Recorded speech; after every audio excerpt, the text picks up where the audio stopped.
We have made it to part 6, day 4. I believe we will be able to conclude day 4. And oh man, it has been action packed. If you are a trial nerd like me, you are like, wow.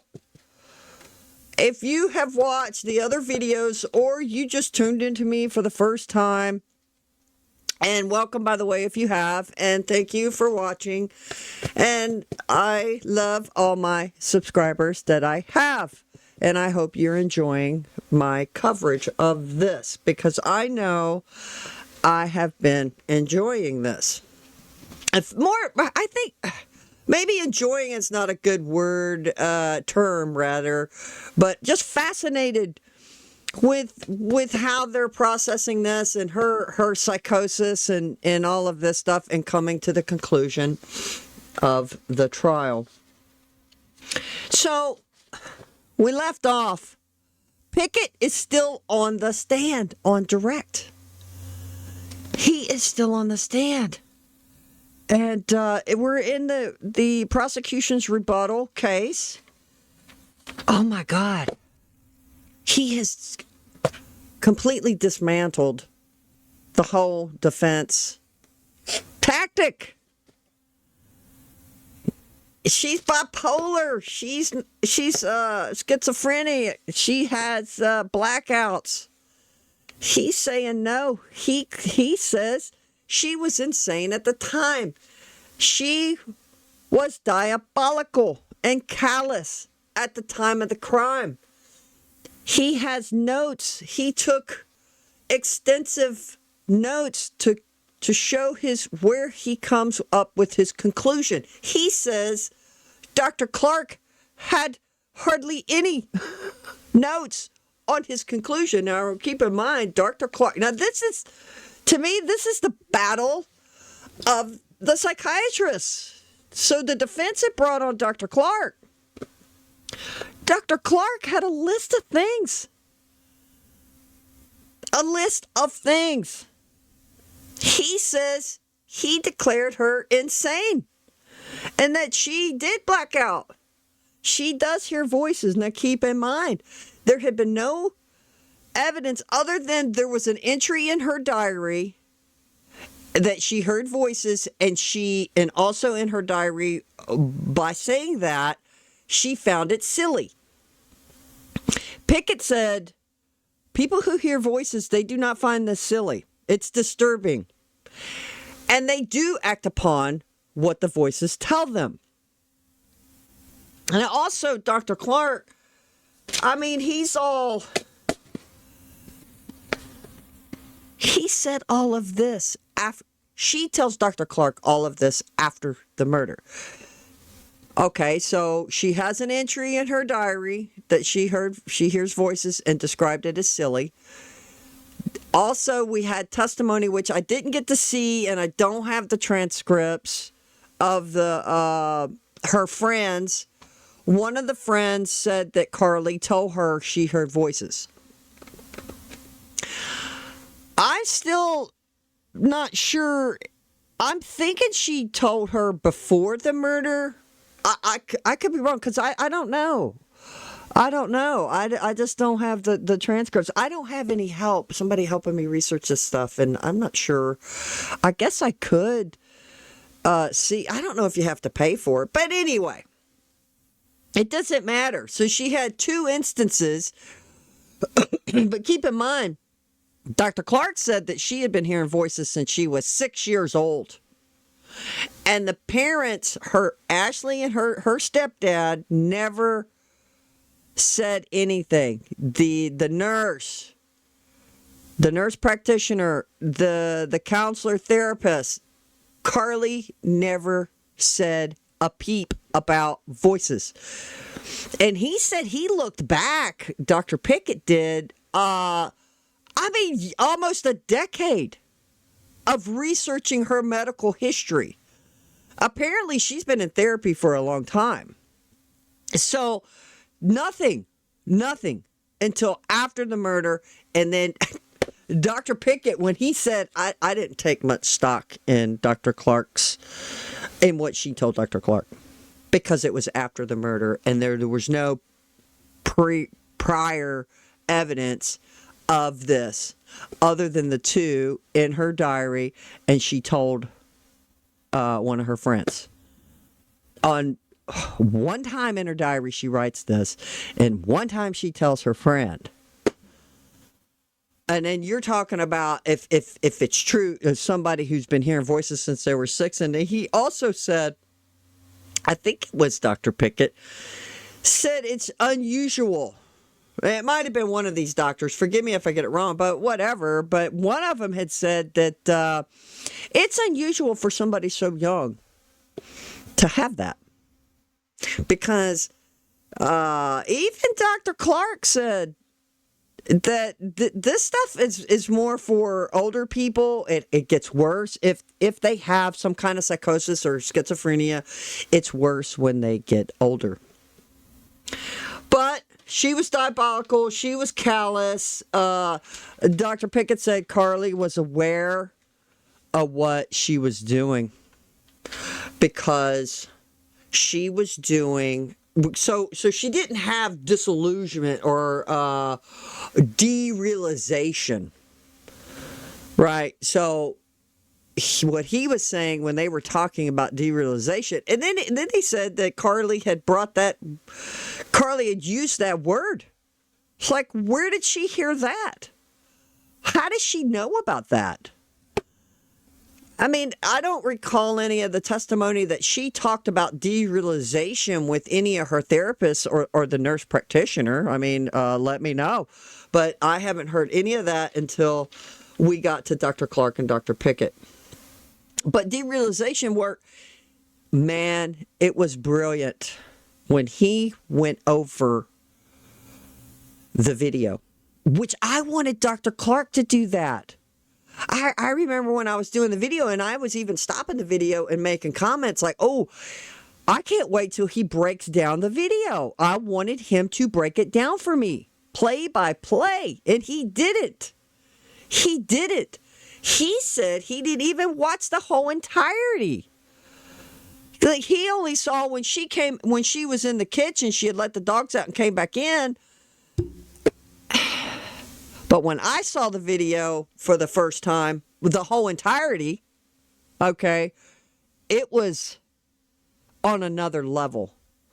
Watching her come in the door with the mother, and it's like, oh my God, you see her mom, and then you're thinking, oh my God, we know what's going to happen, and it was on another level. And the first time I watched it, I had found a clip, and I had saw it.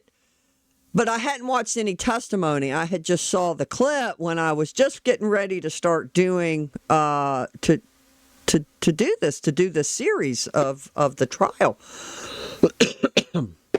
I saw that clip and went, oh my God, and it was kind of reaffirming me. Yeah, I'm thinking I need to do this trial, and so I'd only saw the part where she was in the kitchen creeping around, then she goes back, gets the gun and all this stuff. And it was disturbing, but it was on another level when I saw the other video. So I was like, well, why didn't Dr. Clark watch the whole video? I mean, because for me, and I'm not a doctor, it put it in a whole nother realm of, oh, good Lord, I don't even know how to put words to that.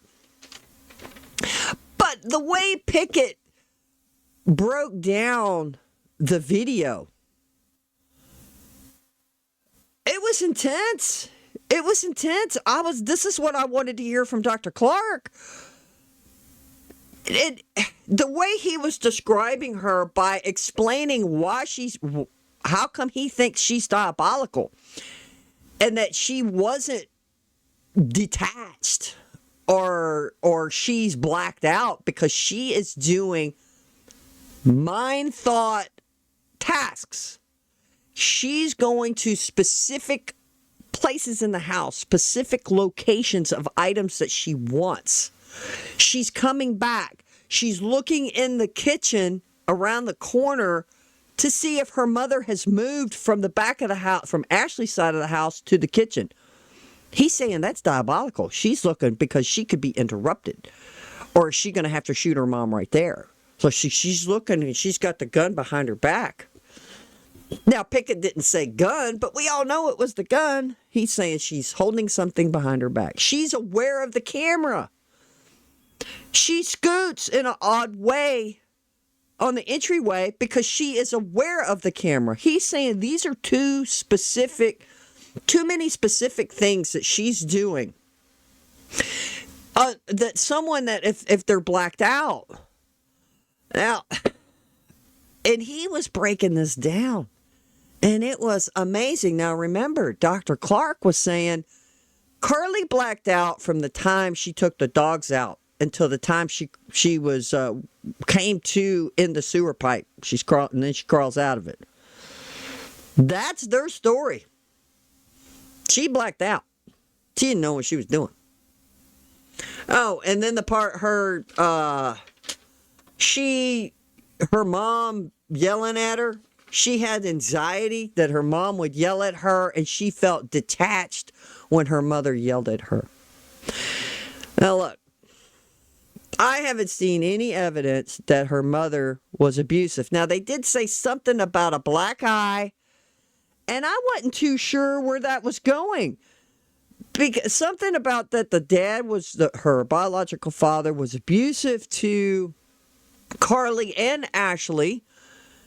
And then something about Carly having a black eye. And then I was like thinking, well, what?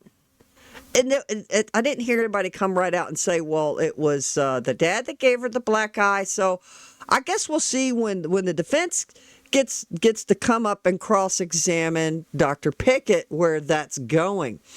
Because like I said, so far I haven't seen any evidence that her mother was abusive to her. Only the contrary, the evidence I've seen is that they cared about her. If her mother didn't care, she would let her smoke pot, let her have the pens, let her have the burner phones, let her do whatever Carly wanted to do. But no, her mother was on her shit. You can't do this stuff. And they were taking her to counseling because she was worried about her mental health. She felt that Carly was depressed, so her mother was trying to do something about it. Y'all know, y'all heard parents. There's parents that just don't give a shit about their kids. Let them do whatever they want. Give them the iPhones, and they just go do whatever they want to do with them. But anyway, this intro is getting kind of long, so right here, I had stopped it right where I left off. On the last video, they've got the jury has left. So I don't know what the defense or prosecution is going to say to him. So I thought this might be relevant. So I'm going to let this play and see what happens, because it might be. I mean, some of the stuff's juicy even when the jury's out of the room. The lot of the stuff that they start arguing about. So let me get this ready. And let's see, make sure I got all my volumes good. Make sure this is good. Yeah. I'm high tech right here. Okay. All right. Let's see what's going to happen now. And man, like I said, this has been so good.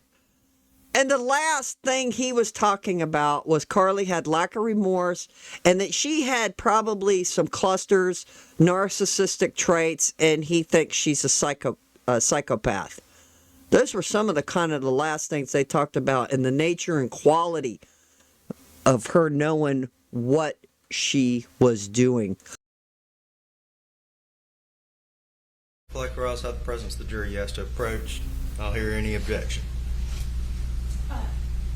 Do you want us to come? You can object from there. Both, I just wanted to make people aware that both SK's parents and BG's parents have texted me during this witness exam to say that their children's names are being used. And I didn't associate their children with this case. I've done everything I can do to prevent their names from being used. But at some point, the law does not prohibit the witnesses from using their names. That's not the law. No, Your Honor, but it was in your court order that it wasn't to be put on media. I think the media is doing their best with this. They're doing their best. I mean, the most important people in this case that everybody seems to have forgotten in this room is the jury. So we're going to take a 15-minute break and both sides take a pregnant pause and think about the jury. Holy smokes. Oh. I don't even know what to say about that. Wow. And look, those kids they're talking about, the defense is bringing up, some of them are 17 years old. The girl was 16 at the time. She is 17 now. It's not like they're like children, right? Oh my God, he is pissed. I don't even know what to say about that. Yeah, what's a pregnant pause? Somebody wrote in the chat. Wow. That is just insane. Okay, I'm going to fast forward it and do a abracadabra. Here we go.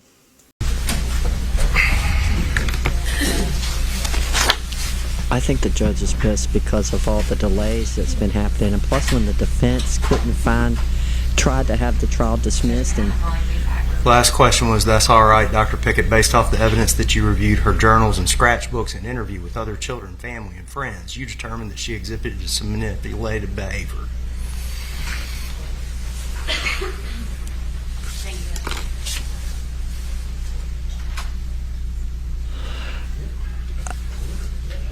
I mean, the defense accused the prosecution of a Brady violation, which is very serious. And then they spent time figuring that out because she didn't know how to open up a certain application from a PDF file or a drop file. And then before that was the defense didn't have the videos ready. The prosecution didn't have some other stuff printed out. So there's been quite a few delays in such a short trial, and he's not happy about it. And then the defense getting up and saying, well, parents are upset they're using their names. Well, next question. Dr. Pickett, we were discussing the diagnoses that you had rendered about Carly, and we left off, you were talking about manipulative behavior. Were there any other diagnoses that you attributed to Carly? Yes. I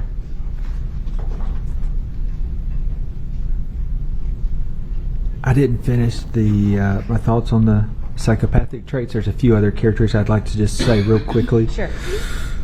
About the manipulative behavior, I found one example. There's others, but I thought, her journal that talked about the emotional manipulation and the happy hurting, I thought that was, concerning. She describes herself in the journal as melodramatic, and she asked herself at one point, am I just pretending just so my friends will feel obligated to comfort and care for me? About her emotional state, I thought that was manipulative.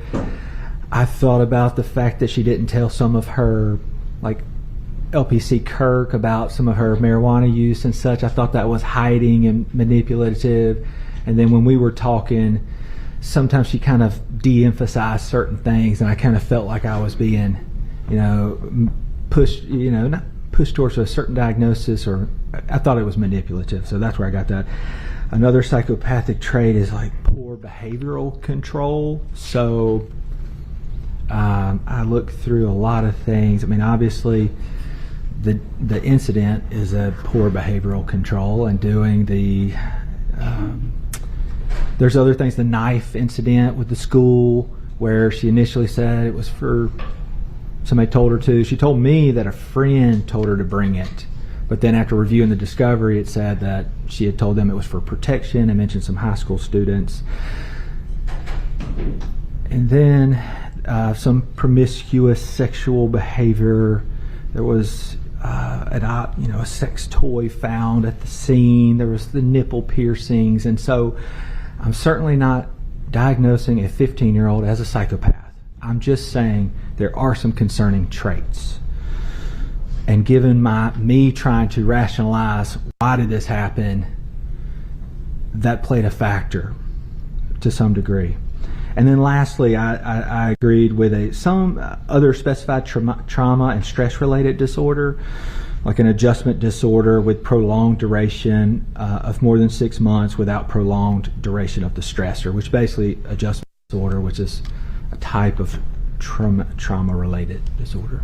And considering all of those diagnoses, what was your final conclusion? We talked about it kind of in the beginning. I want to come back to it. Your final conclusion about whether or not Carly meets the standard of McNaughton insane in the state of Mississippi. So all of those diagnoses gets me to consider McNaughton. So she's got the ticket, she meets the threshold to consider it. So I considered it, but her actions, for which I observed on the video and reading on the text messages and reading all the discovery and understanding what seems to be the context, in my opinion, her actions strongly demonstrate that she understood the nature, quality, and wrongfulness of her actions on that day, and therefore, in my opinion, the ultimate decision is for the fact finders, but my opinion is that she does not meet Mississippi's standard for insanity. And is that opinion to a reasonable degree of medical certainty? Yes, it is. Let's hear it, witness, Your Honor. Oh. Here we go. Here we go.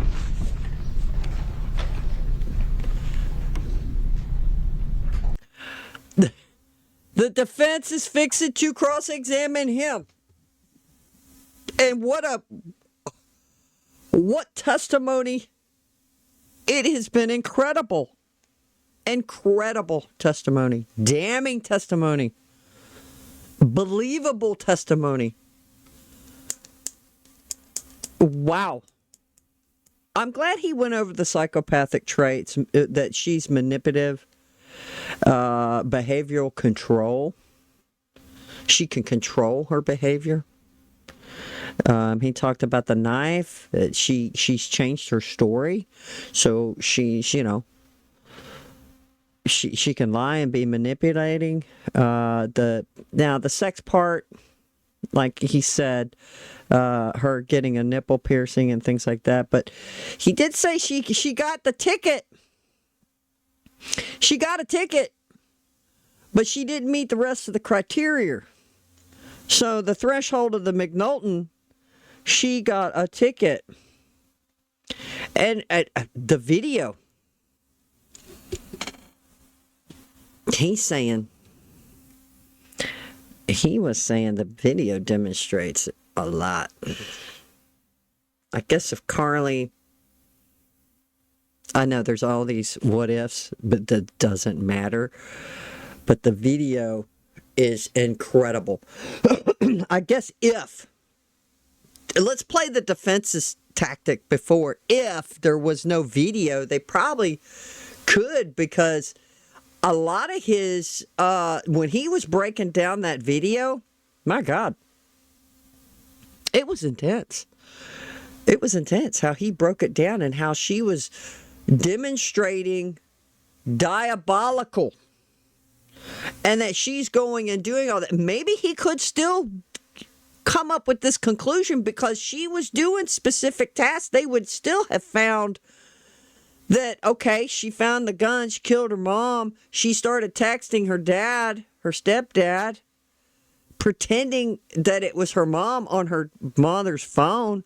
So there still could have been evidence to show that she was doing certain tasks that were just not congruent with somebody who's blacked out or who is disassociated or detached, or she's just hovering over her body watching herself. But my God, the defense has a lot to do here, guys.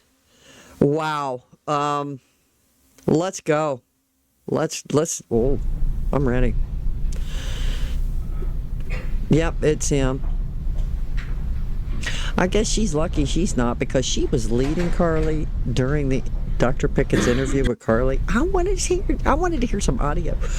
I'm surprised that the prosecution didn't say, well, let's play that part where you say she was leading her. It would have been awesome. I know, I'm a nerd.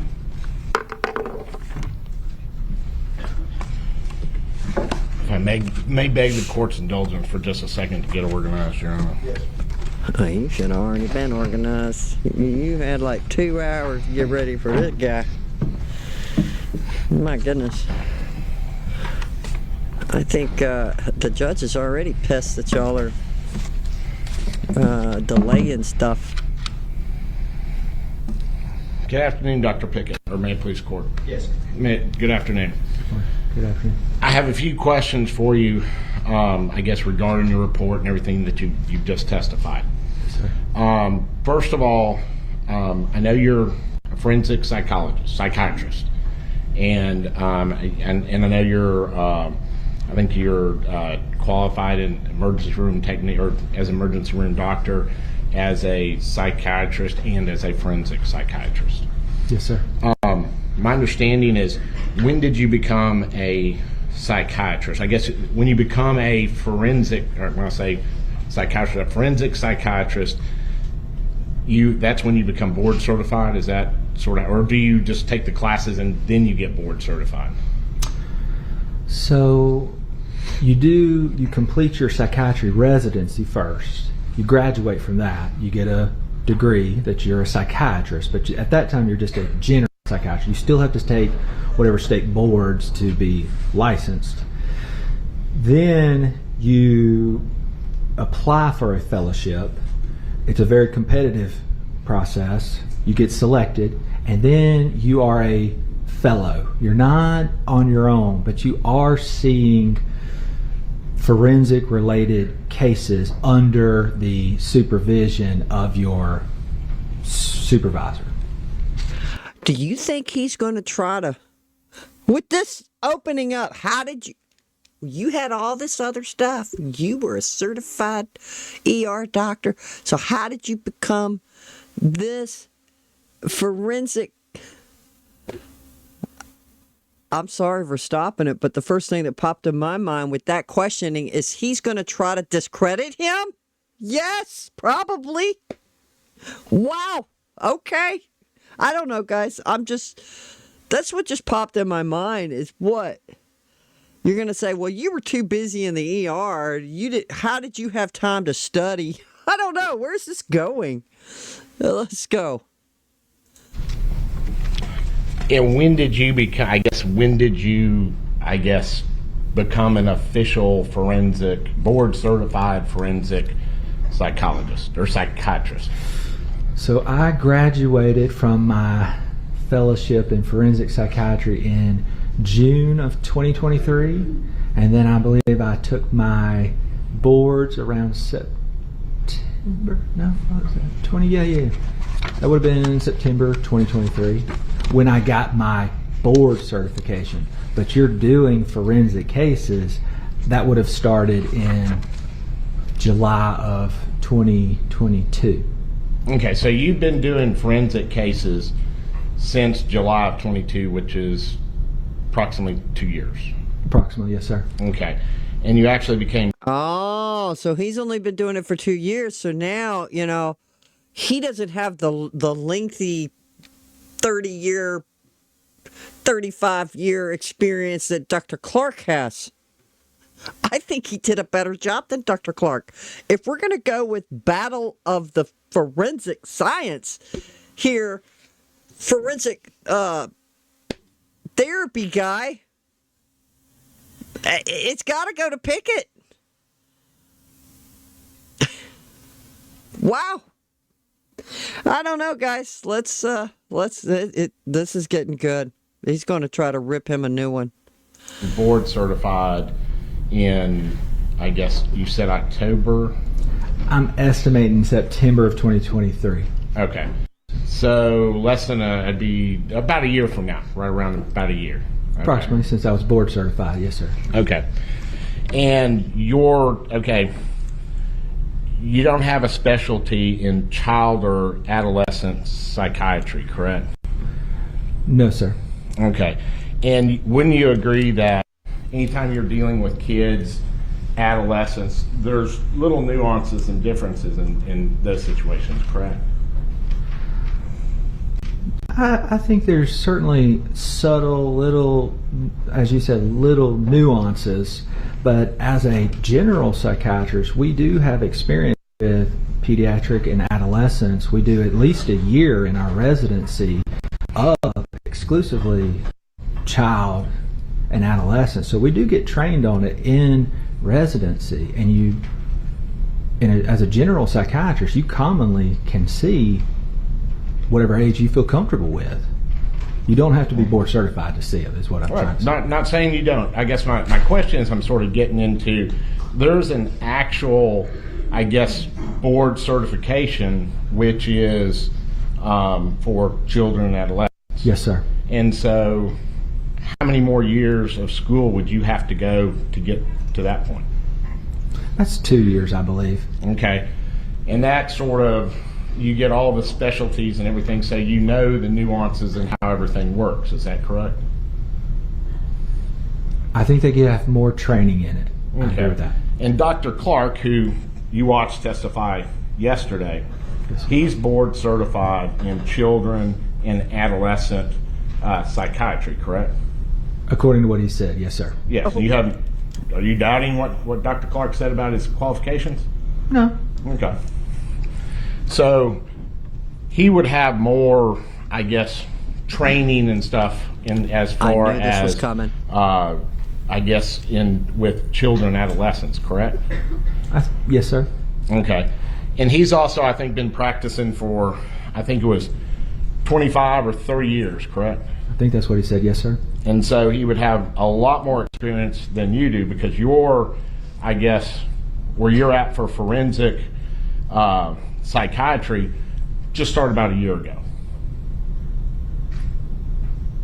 Would that be correct? What part of that are you asking is correct? That my training was just a year ago, or that he has a lot more experience than me? He has a lot more experience than you. Yeah. Yes, Okay. sir. And in fact, he's even taught psychiatry, correct? That's what he said. Okay. Now, Les, I want to go through this. It seems like, have you ever heard of the term confirmational bias? To some degree, yeah. Okay. And isn't it true that what confirmational bias is you get something in your head and then you go out and you start trying to prove it, as opposed to figuring out what the big picture is, you sort of narrow it down and you try to get a specific result. Would that be correct? Yeah, I think that would be the definition of confirmation bias. Now, do we have a little bit of confirmational bias in this situation? Honestly, I do not believe so. I told the prosecutors that I'm going to be as objective as I can, but once I start reviewing discovery and learning about this case, depending on what those point me to, will determine my opinion. And once my opinion falls on the side, then I'm going to, advocate my opinion. Well, there's some things that I guess where and I'm not going to go through everything as far as your report and everything. You should. Because I'm not a psychiatrist, and you know a whole lot more about psychiatry than I could ever ask you questions about.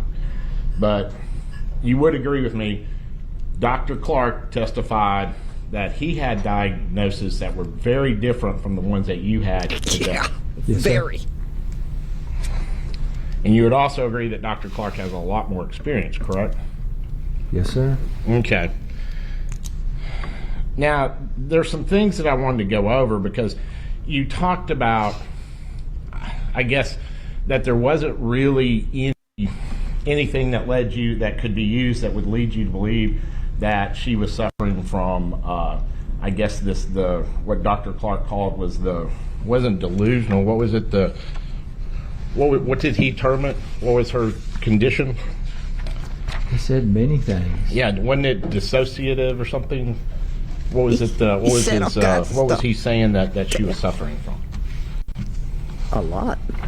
I I don't want to speak for Dr. Clark, but I believe he was saying something along the lines. Disassociation, maybe? Yeah. Okay, he said is that. that what he was saying, that she was in a state of disassociation? I think he said that. Okay. And so you don't believe that, well, one, let me back up. You said you're not really familiar with that, correct? I said I'm not the nation's leading expert on it, but we get trained on it in residency. I've read about it in the DSM-5 TR. I've read various articles about it preparing for this. So. Have you had people that have been under this affliction before? Very few. Very few. And it's not something that's common. It's not. And I think something that's important is you said this is a very unusual case. This is a rare case. Wouldn't you agree on that? I think it's unusual for a 15-year-old to shoot and kill their mother. And it's unusual in that aspect. It is not unusual as far as the psychiatric diagnoses and mental health based on review of her records, in my opinion. That's actually very common. So the situation is very unusual. You don't see this very often. Damn. And the fact pattern is really unusual in this, isn't it? Can you elaborate a little bit on what you mean by fact pattern?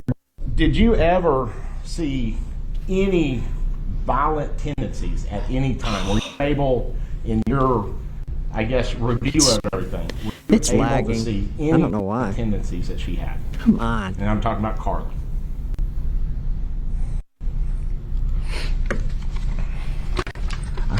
I'm simply trying to recall some of the journal entries. Some of them had negative themes, that I would say, and they idolized characters who were violent. And so did she have some predilection towards that, or based on her personal journal? Yes. But did I see any from her? No, I did not. And the journal was what that you saw, that she talked about movies, different things like that. That's what that led you to believe that she has violent tendencies.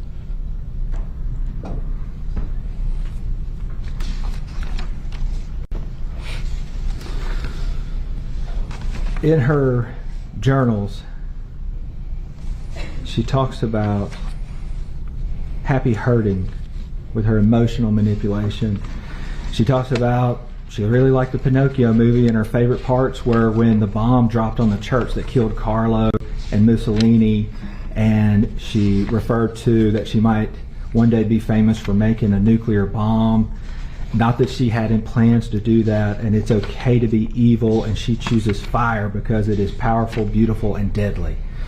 So no, I did not see her do violent acts from the offense, but I did see a theme of concerning things, and many of them had violent themes. And that's it. That what you just read off, that was it. I do not believe that's it.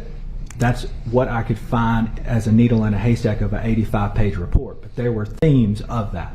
Now, you said, you brought this up, and you said life's greatest, what is it, illusion is innocence? Mm-hmm. And you made a big deal of that, right? Yeah. And you said that you thought that was, I don't say inappropriate, but her putting it in her journal caused you concern. Yeah. To some degree, yes, especially given the context of where we're at now. Do you know where that comes from? It comes from a video game. That's it. It's a video game. It's called Skyrim. Yeah. No clue, did you? You had no clue that that's where it comes from. That doesn't You matter. did you think she made it up? I am familiar with the game Skyrim as a gamer myself. Her screen name was Lazy Assassin. That was her online screen name too. If we're going to talk about video games and violence and Skyrim. And Skyrim is an adult game, and there are some things in there that I don't think are appropriate for a 14-year-old, but that's just my personal opinion. And kids play that all the time, and I agree with you, there's probably things that are inappropriate. But They that's are. the game. Did you not recognize it? No. Now, there's also, I think you would agree with me, that there's a lot of, in her journal, there's a lot of, I guess, quotes from songs or lyrics from songs and things like that. And that's all pretty benign, correct? Yes, sir. Now, the one thing, and this is where I get into this confrontational bias a little bit, every time there's something that points to a different position or sort of what Dr. Clark brings up, you say you're discounting the journal, that where she says that she's hearing voices and all this kind of stuff, and she's hearing voices before this incident. You're like, I'm going to discount that. That doesn't really count. But then you turn around and want to use stuff like this and say, yeah, I'm taking these little statements and it's violent tendencies. So why is it that you're sort of, how you say, cherry picking the different parts of it that suit you? I would have to disagree with that. I'm bring up a few highlights that are concerning to me. But also in my report, I mentioned that in her sketchbook, she has some sketches of little ponies. That wouldn't support that she's violent. That's included in my report. And also, some of the journal stuff is inconsistent in that she mentions, feeling numb and things like that in January in her journal. But then come February, she tells that to the nurse practitioner and they attribute it to her Zoloft. And so some of the things in her journal, are conflicting with what I'm hearing from other sources. So I don't put a whole lot into it. I'm certainly not basing my decision about her insanity on those things.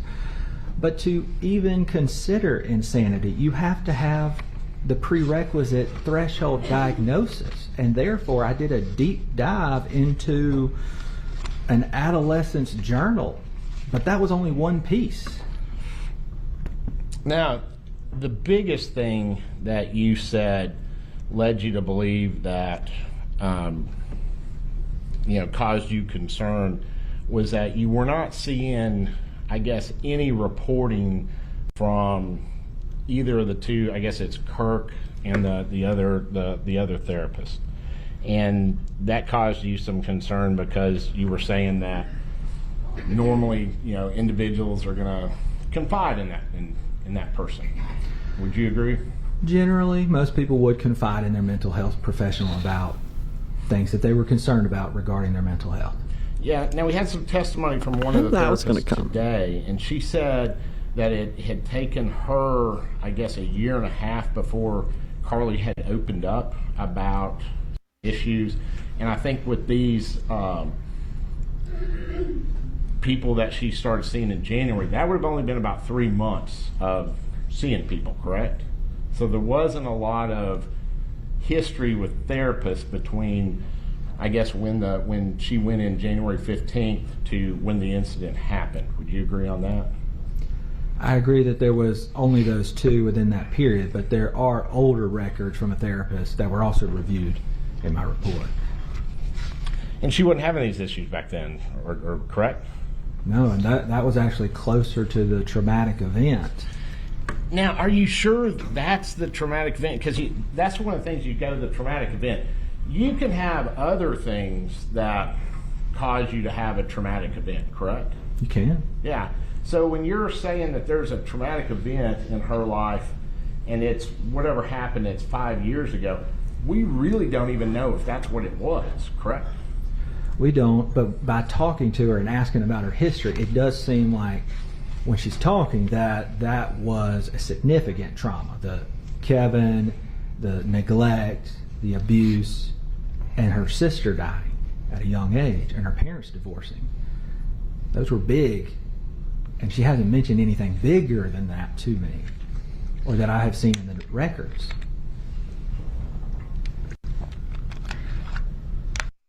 Now, she was diagnosed with that. I guess it would be a major, psychological issue in January. Was that correct? I believe LPC Kirk diagnosed her with adjustment disorder, with mixed anxiety and depressed mood, and The mental health nurse practitioner Lieber agreed with that, also diagnosed her with adjustment disorder and said that she met criteria for a single episode of major depressive disorder. Yes, and I want to say medication was prescribed, correct? Yes, sir. And it was never discontinued, correct? No, sir. And when we're saying discontinued, I'm not trying to, play loose and fast with my question. It is, she's continued to have medication to this day since January of January of this year until currently, as far as you know, correct? I know she had it up until the incident. I have heard some of the things that she's been on in jail or being detained. I don't know the specifics of all that. Now, in jail, she was diagnosed with a psychological disorder and treated with high doses of antipsychotics, correct? I would say it's a moderate dose. I think it's 10 of Abilify, Dr. Clark said. I mean, when I'm at the state hospital, now these are adults, I do go up much higher doses, 20 milligrams even, maybe even 30 at times. So 10 milligrams, adolescent, seems moderate. One of the current is, I believe she was on Celexa in jail. So Celexa, that one's a little concerning to me because Lexapro and Celexa has Lexapro in it, essentially, in a very basic term. Citalopram is two mirror images, the R citalopram and the S citalopram. They're mirror images. It gets into biochemistry, blah, blah, blah. But it has both in it. The Lexapro is just the S-citalopram portion.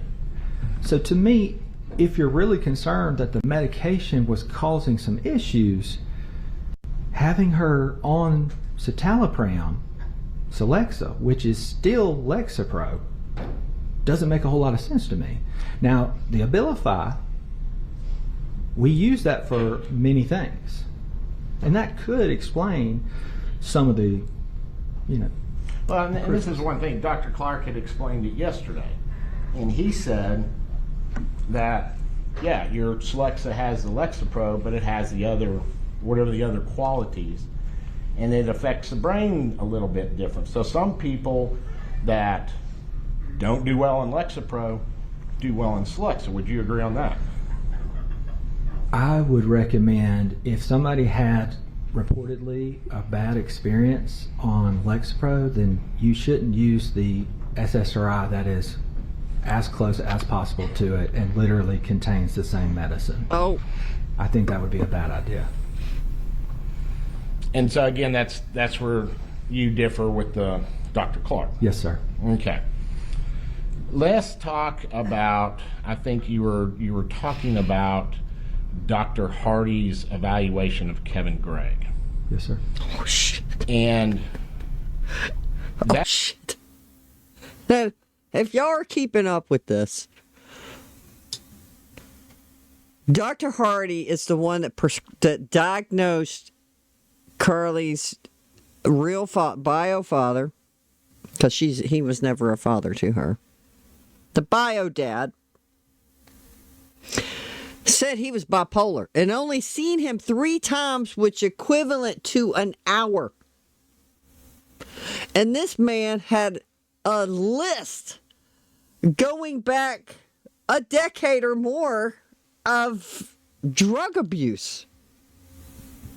And then Dr. Pickett had said that he would have never subscribed a prescription for this other drug that's highly addictive.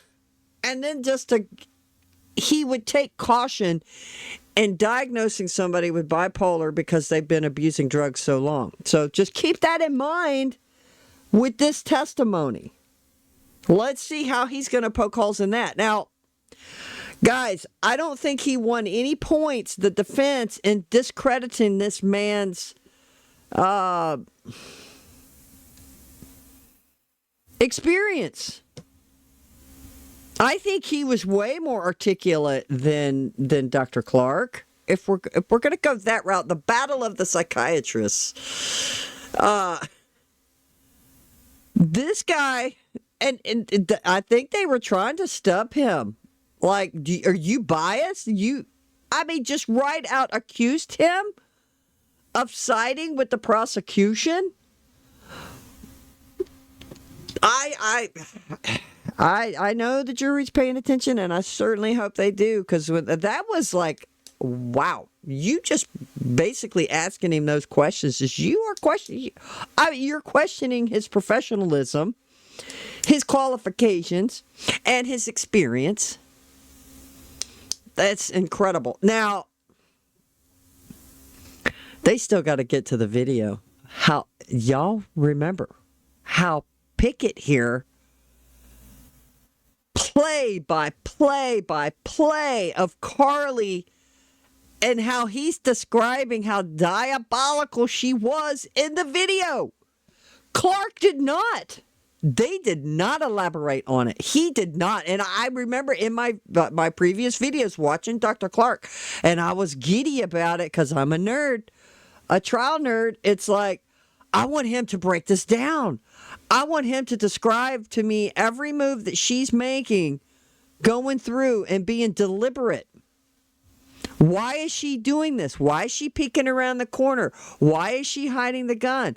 All he could say was that she blacked out. She don't know what she's doing. But this guy, Pickett, made sense by saying Carly was deliberate in all her actions. And that is very highly unusual. Or if not, somebody who blacks out don't do that. They just black out and end up in Texas or some other part of the state or somewhere else. They black out, but she is doing specific tasks. Picking up her mother's phone and pretending she's her mother. Could you do that? All of this stuff. Why she's blacked out? The defense has to get him on that. So now we're going to get it. Now he's questioning him about the bio dad and that Dr. Hardy's report. And here we go. That's a person you have never, ever seen. You have seen 3 pages of, was it medical records I think you testified to? Yes, sir. And you're wanting to basically say that the doctor that has seen him is wrong on his diagnosis, that actually saw him. I know you said it was only for a few hours according to the records. 1 hour for the records that you saw. Total for all 3 visits was 1 hour. And so Damn. You're saying that he got it wrong, and you don't know if there's even more medical records, do you? I've asked for the other medical records. I wanted the other medical records because I really wanted to confirm or deny whether Mr. Kevin Gregg actually legitimately has one of these mental disorders or whether it's just substance abuse. So, Oh my God. Great answer. Of course. This Dr. Pickett can only go by what information he is given. So he's getting stuff from Ashley's journal saying how abusive Kevin, I guess that's his name, the bio dad, abusive long-term drug use from the parents to his parents, and from other reports, and from the little 3-page or whatever how many pages Dr. Hardy had, which it cracks me up that this guy can diagnose the bio dad in just 1 hour of 3 different visits, which equaled an hour, to go ahead and subscribe him a drug that this guy said he shouldn't have ever been on because it's highly addictive. I don't know, man. This defense is drowning to me. Tell me if I'm wrong, but this makes sense to me. Again, I always say I'm not a doctor, I'm not an expert, but this is making sense to me. If he says, this is what I have to go by, this is the long-term, this guy has long-term drug abuse, He's only seen an equivalent of an hour by this doctor, and this doctor prescribes him some shit he shouldn't be taking.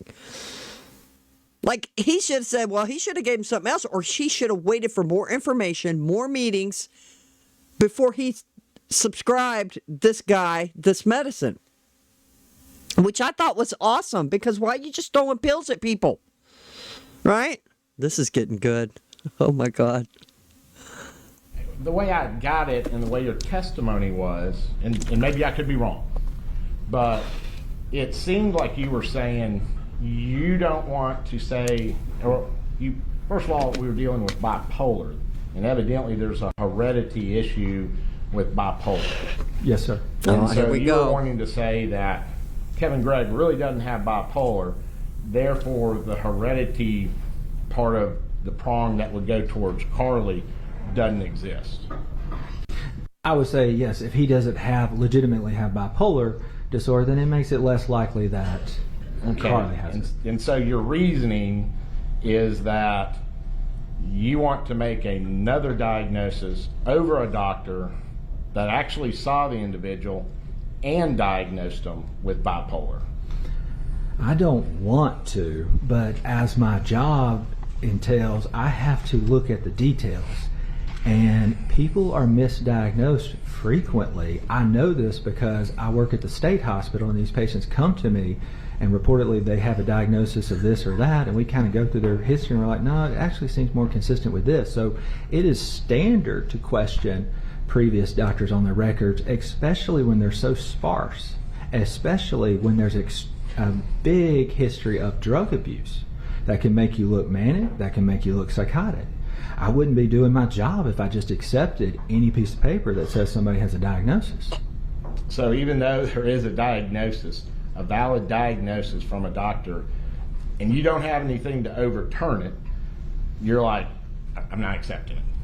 It's basically my understanding. I disagree with the diagnosis based on extensive review of Mr. Kevin Gregg, per all the records, Ashley's description of him, Carly's description of him, grandparents' description of him to the deputy as I was watching the video. Anybody that knew him knew he was addicted to many substances, and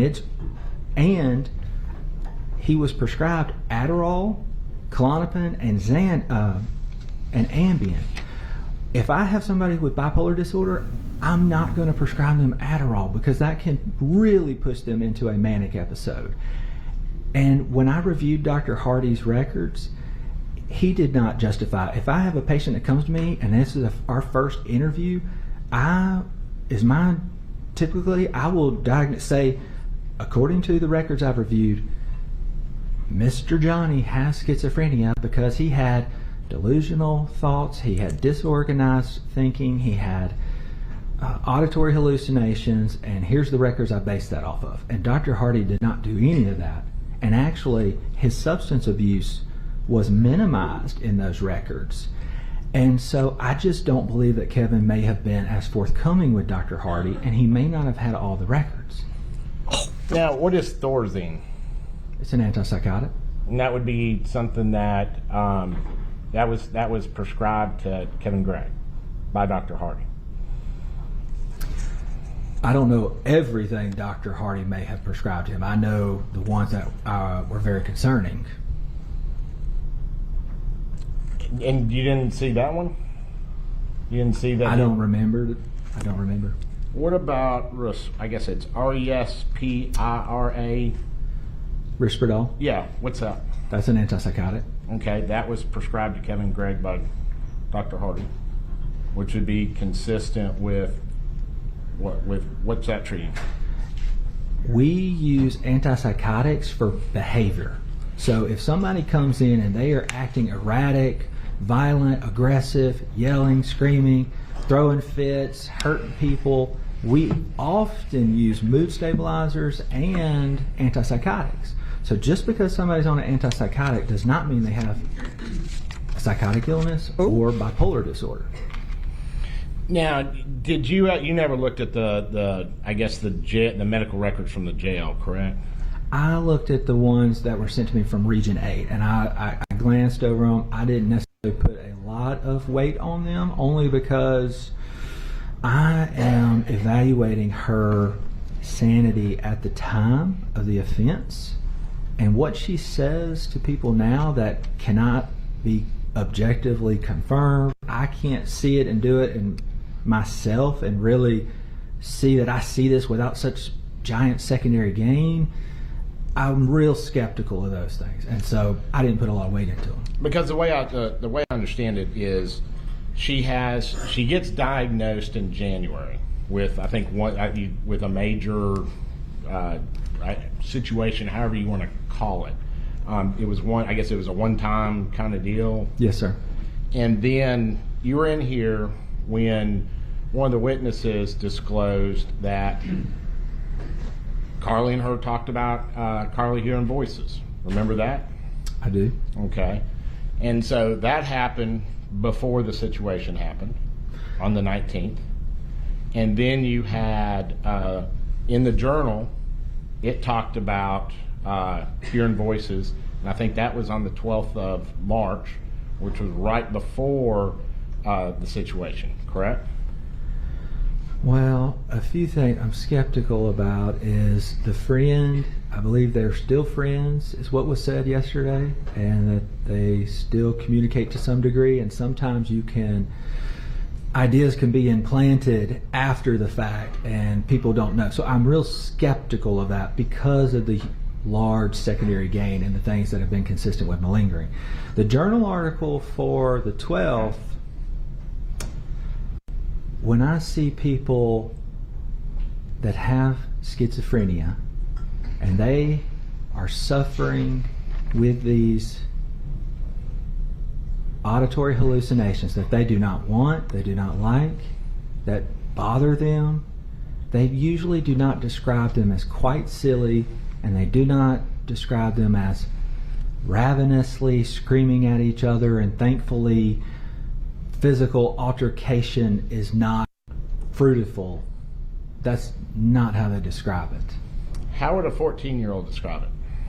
I think she would go to her mother and say, "Mom, I'm hearing voices." And the mother, especially if she was as involved as Ashley, would have taken her and made sure that the mental health providers knew about it. Well, I think all the testimony is that she didn't want her mother to know about that, correct? Isn't that what all the testimony is? I have heard all of the testimony. I've heard the last 2 days. I mean, you've been for the last 2 days. I think the testimony has been, especially you heard everything that Dr. Clark said. Everything was that the mother did not want to, or Carly didn't want the mother to know about her I guess, issues. Did you? I think you even talked to her in jail about this very thing, didn't you? I never talked to her in jail. I talked to her here in the courtroom doing my evaluation. I'm she sorry, did talk. It's connected. Okay, yeah. My impression was that she wanted to hide, especially some of the more negative things from her mother, the burner phone, the marijuana, talking to the boy. It's not my impression that she was trying to hide her mental health from her mom. I think her mother, from everything I could gather, was very aware of her mental health, and therefore her mother insisted on taking her to seek help. Now, you did bring up a good point, and you brought it up a couple times, the individual, like clients, patients, however you want to characterize it, a lot of times they're not forthcoming with everything to people like psychiatrists, psychologists, individuals that are therapists, people like that, correct? Yes, sir. And I think you heard from one of her therapists today that she was having to drag stuff out, that she was almost about to, I remember that. Say, hey, we need to switch to another person because I'm not getting a lot of, I'm not pulling stuff out of you. I'm not helping a whole bunch. Do you remember that? My impression was that Dr. Kirk thought that she was doing fairly well and was considering discharging her, or referring her elsewhere if necessary, but at that last visit pried her, kind of pushed to talk about the stuff with her mother, and that's when the rage and the anger came up?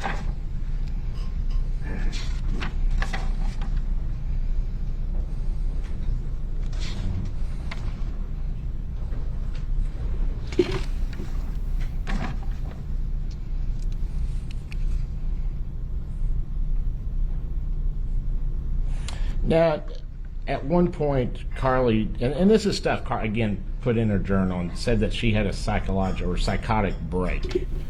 Do you remember that part in the journal? Yes, sir.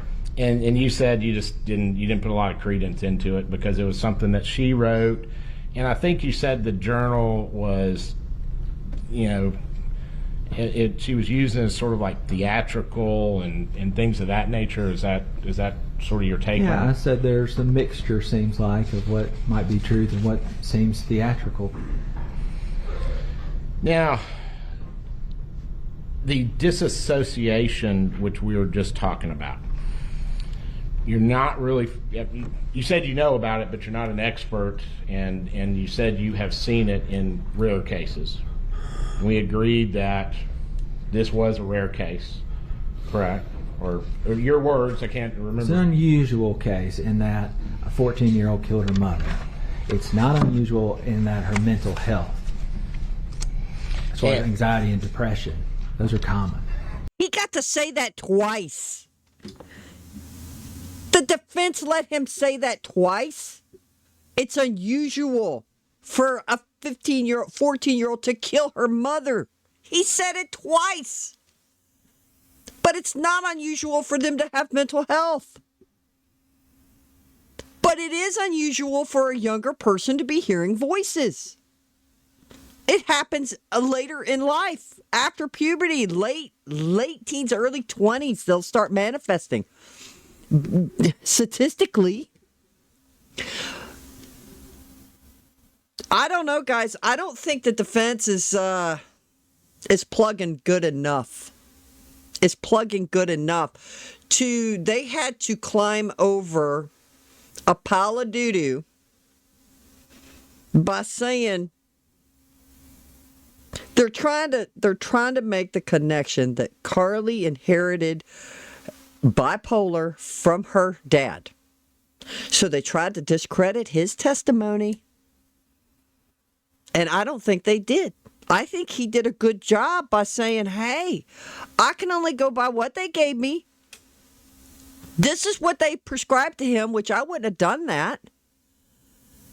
And the doctor only saw him for an hour.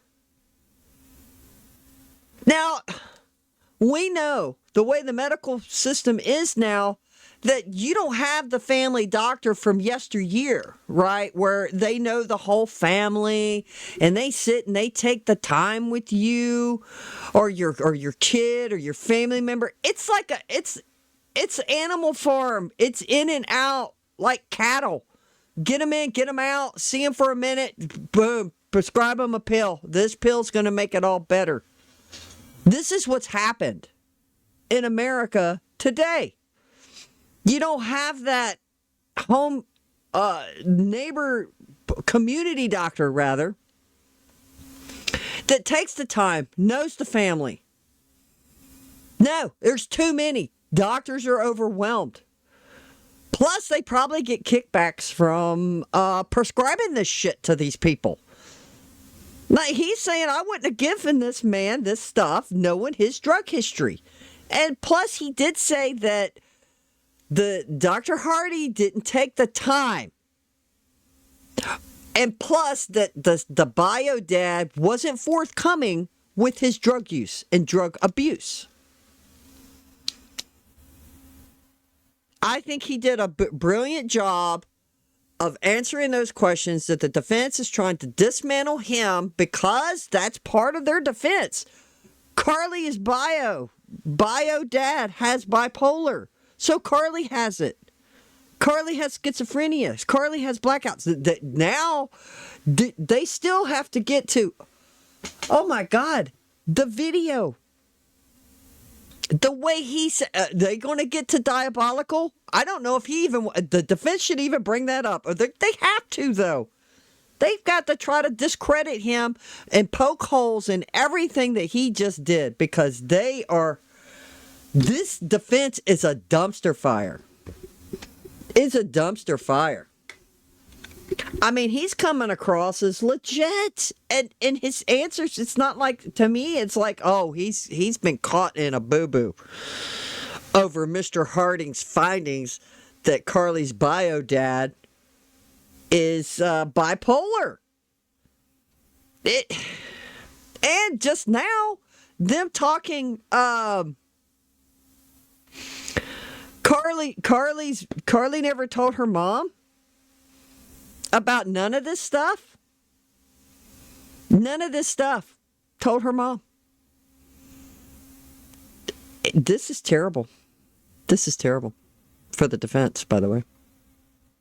How much longer? Well, okay. We're going to let it run. We're going to let it play out. And Dr. Clark had gone through and spelled out exactly how disassociation works and how it could work with her, how it was working that on the 19th, correct? Yes, and I enjoyed the academic exercise of talking about dissociative spells, but in my opinion, what Carly did that day was not consistent with dissociative spells at all because of so much specific intent. Oh, here we go. And just getting into the Specific intent that you're talking about, if you're in the dissociative, I guess, situation, you wouldn't be knowing what you're doing with all that. You can be doing that, and I think the research shows that you can do that, correct? I think the literature is very sparse on this. I think the literature talks, there are case reports or examples of violence being completed in a dissociative state, but again, based on my review of the video and Carly's text messages at the time, it, in my opinion, shows way too much intentional high-level executive functioning to be in this unknown dissociative spell and yet do so many specific things. Right, and it sort of goes back, you're talking about, I think what the literature says is that happens. It's rare. This is a rare case to begin with. And then you have more, I guess, rarity in a lot of the facts. So, I mean, it's possible that happened, correct? It's in the realm of possibility. Yes. But I have to say that what's a lot more common and the literature supports is arguably the most commonly malingered thing is malingering amnesia, particularly after a homicide. And that's much more common than what you might be possibly do in a rare dissociative state. Right, and that's where you go back in and you start looking at sort of different things that had happened as far as you're looking in the journals, you're talking to the friends, you're seeing things like that. One thing that on the jail records that was very important was it showed that she had said that she was having hallucinations. I think more than, I think she did that in at least a couple months, and they gave her Abilify. I think you remember that. Were they visual or auditory hallucinations? Auditory hallucinations, I believe. Yeah, auditory hallucinations. That she reports. She reports to the medical staff at the jail. They give her Abilify, and then after a few months, after the murder, it gets better. That's all per Carly.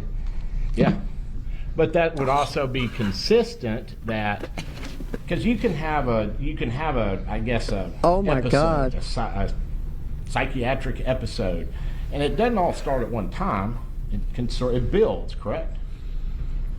Cases vary. Some people, it shows subtly and then progresses.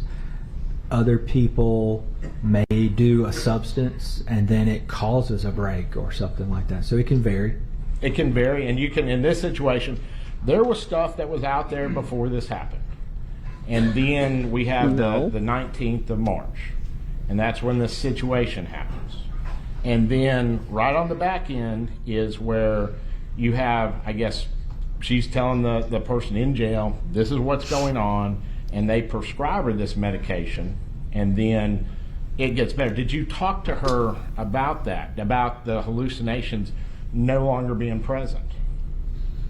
I don't remember us getting into that too much. Sometimes I try not to interject or implant. I don't want to say, hey, are you having this? Are you having that? I want them to voluntarily tell me, because I don't want to implant ideas in people's Good heads. And so point. most of the time, if they're really experiencing these things, when I see my patients with schizophrenia at the hospital, they gladly tell me and eagerly tell me and beg for me to help them. Well, Oh, you keep saying when you oh my God. Guys, this is incredible. He doesn't want to plant the seed of this stuff in her. And I guarantee you, now I'm going to say it, and I know you probably all thinking it. This is what the defense did. This is how Miss Todd was leading her. How would she know about detachment, or what was the word? What was that word? Derealization. How did Carly know about derealization? Somebody said it to her. It had to have. Or do you think she looked it up because she's so damn smart? And remember, she told Dr. Clark that the voice said she was better than everybody. At 6 years old? Do you really believe that? I'm going back a little further back in the trial. But Carly is narcissistic. She tells Dr. Clark, yeah, the voice told me when I was 6 I was better than everybody. What the hell?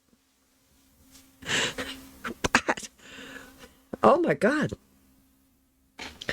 He says executive functions. Her actions in the video.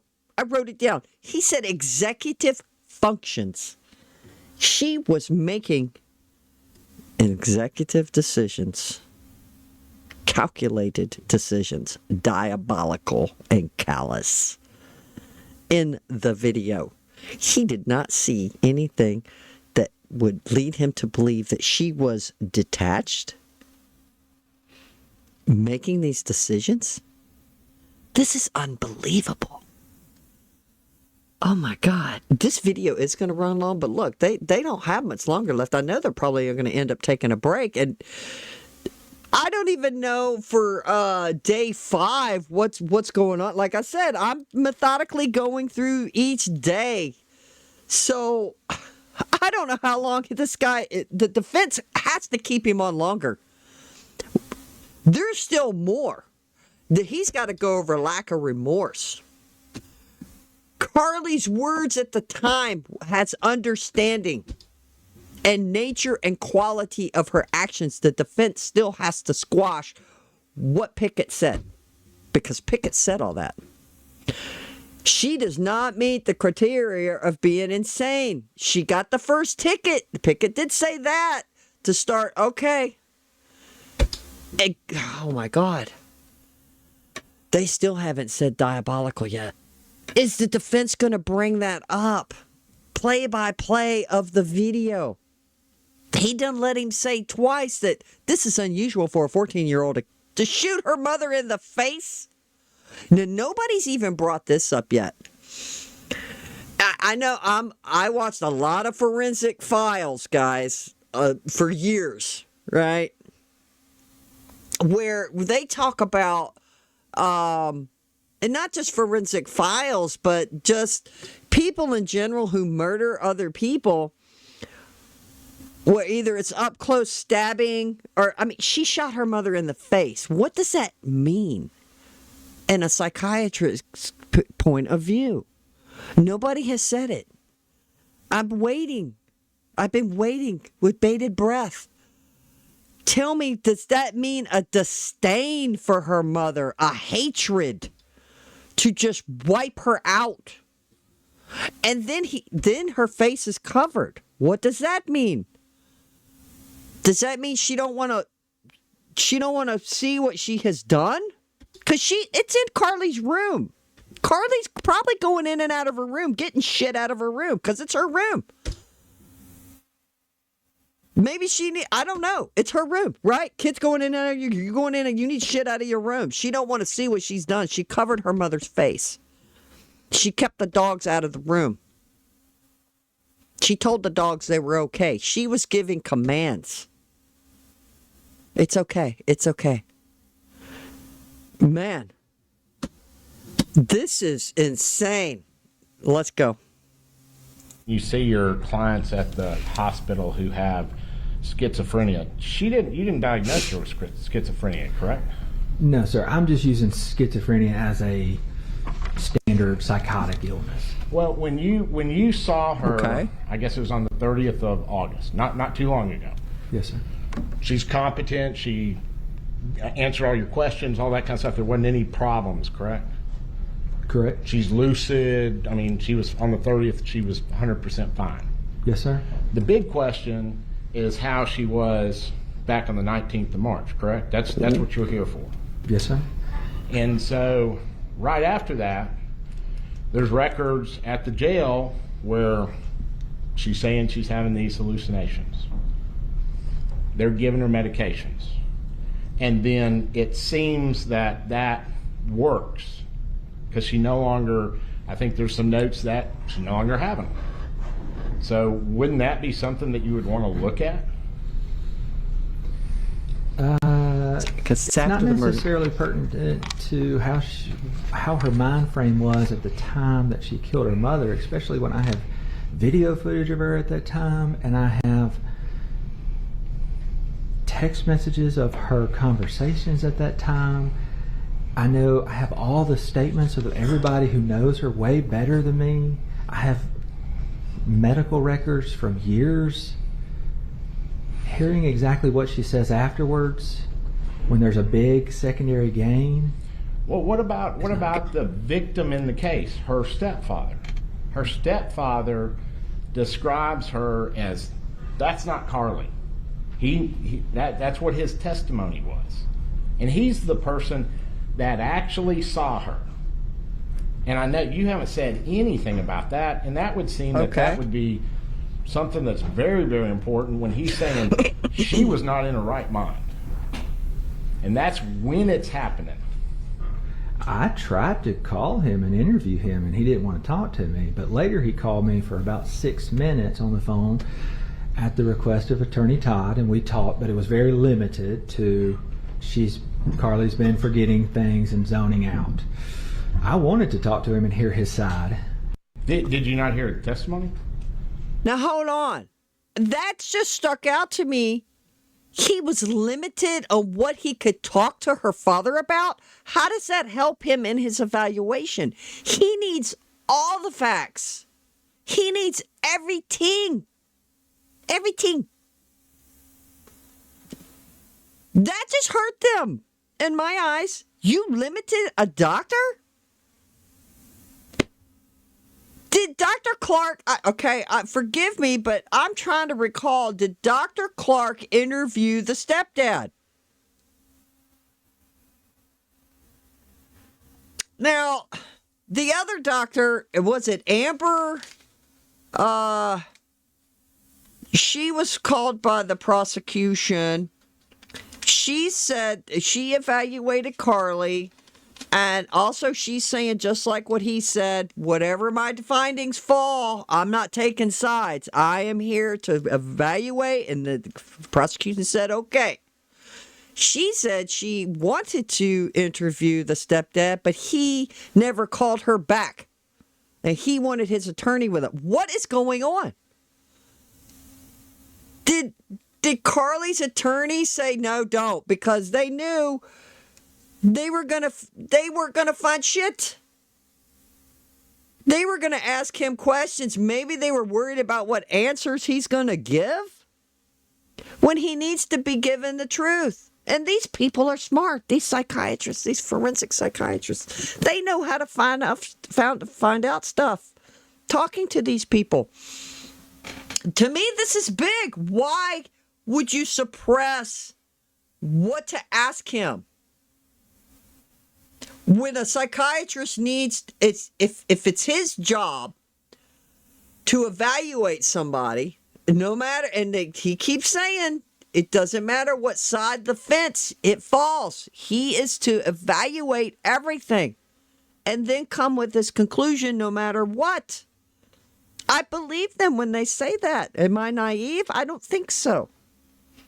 This could hurt their reputation. Now, do they care? I would think he would care about his reputation because Dr. Clark is saying she's insane. Dr. Clark did take stock in Carly saying she is suffering from all of this stuff. After. Now, what I like about this guy is he's saying she has everything to gain by saying this stuff while she's in jail. But guys, the big one, why would the defense limit him in his questioning of the stepdad? And everybody, I know I've seen in comments while doing this, the comments are running, even prior when the stepdad, everybody's like, the stepdad's weird, the stepdad's creepy. The stepdad is staying by Carly's side. I don't understand it.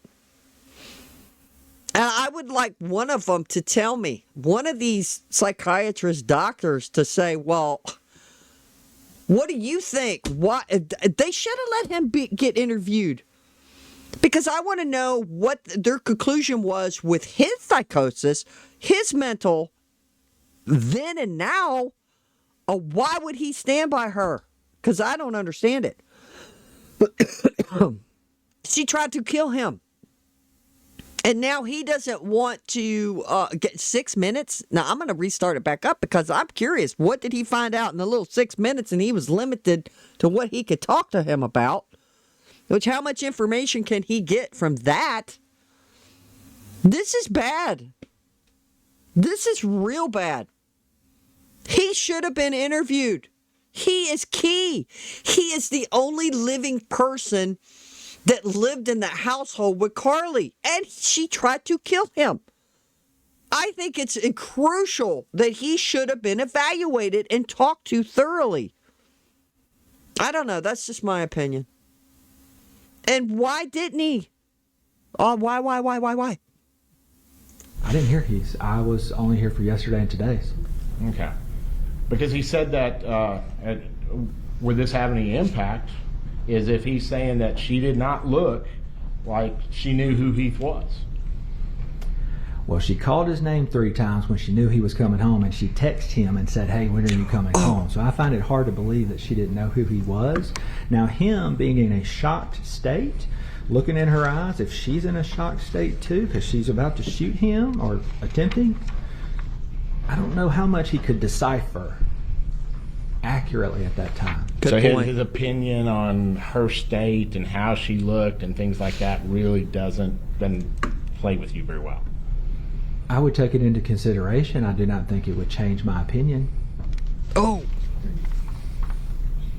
Ouch. And I mean, I just so the jury knows, there's nothing that I can say up here when I'm asking you questions that's going to change your opinion, correct? If you were to give me some objective evidence of things, I would certainly take that into consideration.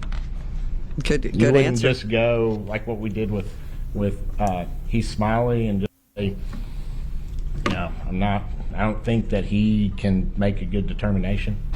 No, I've based my opinion off of the mountain of evidence that I have reviewed, my clinical evaluation of 4.5 hours with Miss Carly, reviewing all the medical records.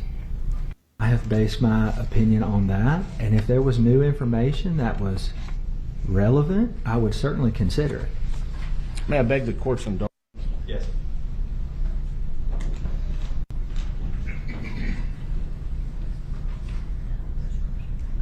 What evidence could that be when everything was already, there was already been disclosure?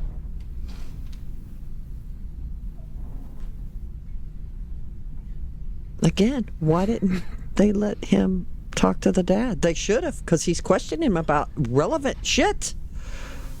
Okay, so he's questioning him. I'm going to stop this. He's questioning him about the father's state. Well, the father's saying, it just wasn't Carly. I looked at her and it wasn't Carly. Boom. He comes back and says, well, she texted him. She also, now he didn't say this, but I'm going to. She also told her friend, I'm waiting for him. I got 3 shots for him. She is lying in wait. She texts him, lure him. When you coming home, honey? She knows, and then calls his name 3 times, thinking he's home. She knew it was him. I think she started screaming because as soon as he walked in the door, she fires, he grabs the gun. It all happens instantaneously. She probably like, oh shit, he's grabbing the gun. I got to get the hell out of here. Of course she's going to look all cray. But she knew it was him. She knew, okay, so if she doesn't know it's him, he opens the door and she starts to shoot.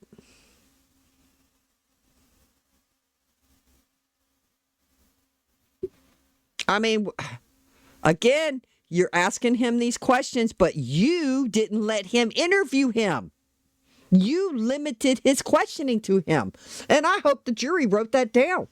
Oh, so the doctor says, Pickett says, yeah, I wanted to talk to him. But he didn't talk to me. I got a call from him and I talked to him for what, 6 or 8 minutes or whatever it was. And I was limited to what I could talk to him about by Carly's attorney. That's what I'm assuming, that I missed something. So damn, that, you are toast. I'm not the sharpest tool in the shed, but my brain is thinking about all of this stuff. Why wouldn't you talk to him? The other doctor said he didn't talk to her. He wanted his attorney. She said, sure, you can bring your attorney. Come on, we're going to have a chat. I think they were concerned about what he was going to say and what they were going to ask him, because these doctors are smart. They're going to conclude that Carly, he's been living with Carly for 3 years. I guess it was what, 2020, 2021? 2 or 3 years, whatever, long enough. To know, was she hearing voices? No. You know what he said? Sometimes she'd have to write stuff on calendars, which was unusual. That is not an excuse for missing time or not being able to remember stuff. I think because most of us have to do that. But anyway, let's keep going. There's not much. There's like 30 minutes left, unless they. Psychiatrist, forensic psychiatrist. Do you treat many kids at all? Oh, here we go. Not as a general psychiatrist, not as a forensic psychiatrist. As an emergency physician, I frequently treat kids. And just dealing with, I guess, your role as a forensic psychiatrist in this situation, how many evaluations on adolescents and kids have you done? As a forensic psychiatrist? Yes. Probably my first. Okay. How many times have you been qualified as an expert to come in and give opinions? I did have to testify in another case on a patient who was bipolar, and the ex-wife was trying to say just because he has bipolar he couldn't see his kids, and I said he's doing great, he's taking his med, he could just see his kid. I was an expert in that. It was mental health in the legal system, so I think that would qualify, but that's my only other time. Okay, so this is your first time in a criminal case. And he is doing phenomenal. Oh my God. You shouldn't even have brought that up.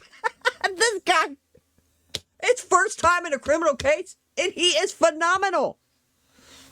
I've watched a lot of trials. I've seen a lot of psychiatrists up on the stand. I hope y'all are with me on this, if anybody's watching this right now to this far. Good Lord. This guy is amazing. He has been consistent, plugging away, and he comes across as legit and truthful. I think the jury loves him. I think the spectators are loving him. He's got video, which is insane that there's a video of the murder. Look, if this is his first time, oh my God. He gets an A+ because he is doing phenomenal. Oh my God. This is how you're going to make up ground for the destruction. He has destroyed the whole defense's case for Carly. He has dismantled it. He has crushed it. He has balled it up and boom. I don't take stock in after. She has everything to gain. The malingering. Wow. Yes, sir. Okay. And this is your first time doing an evaluation on a 14-year-old. I'd like to clarify my last answer. This is my first time testifying in a criminal case. I have done competency evaluations and sanity evaluations for patients regarding criminal cases. I just haven't testified in those cases. Gotcha. Have you done many evaluations of children and adolescents? No, sir. Okay. Oh my God.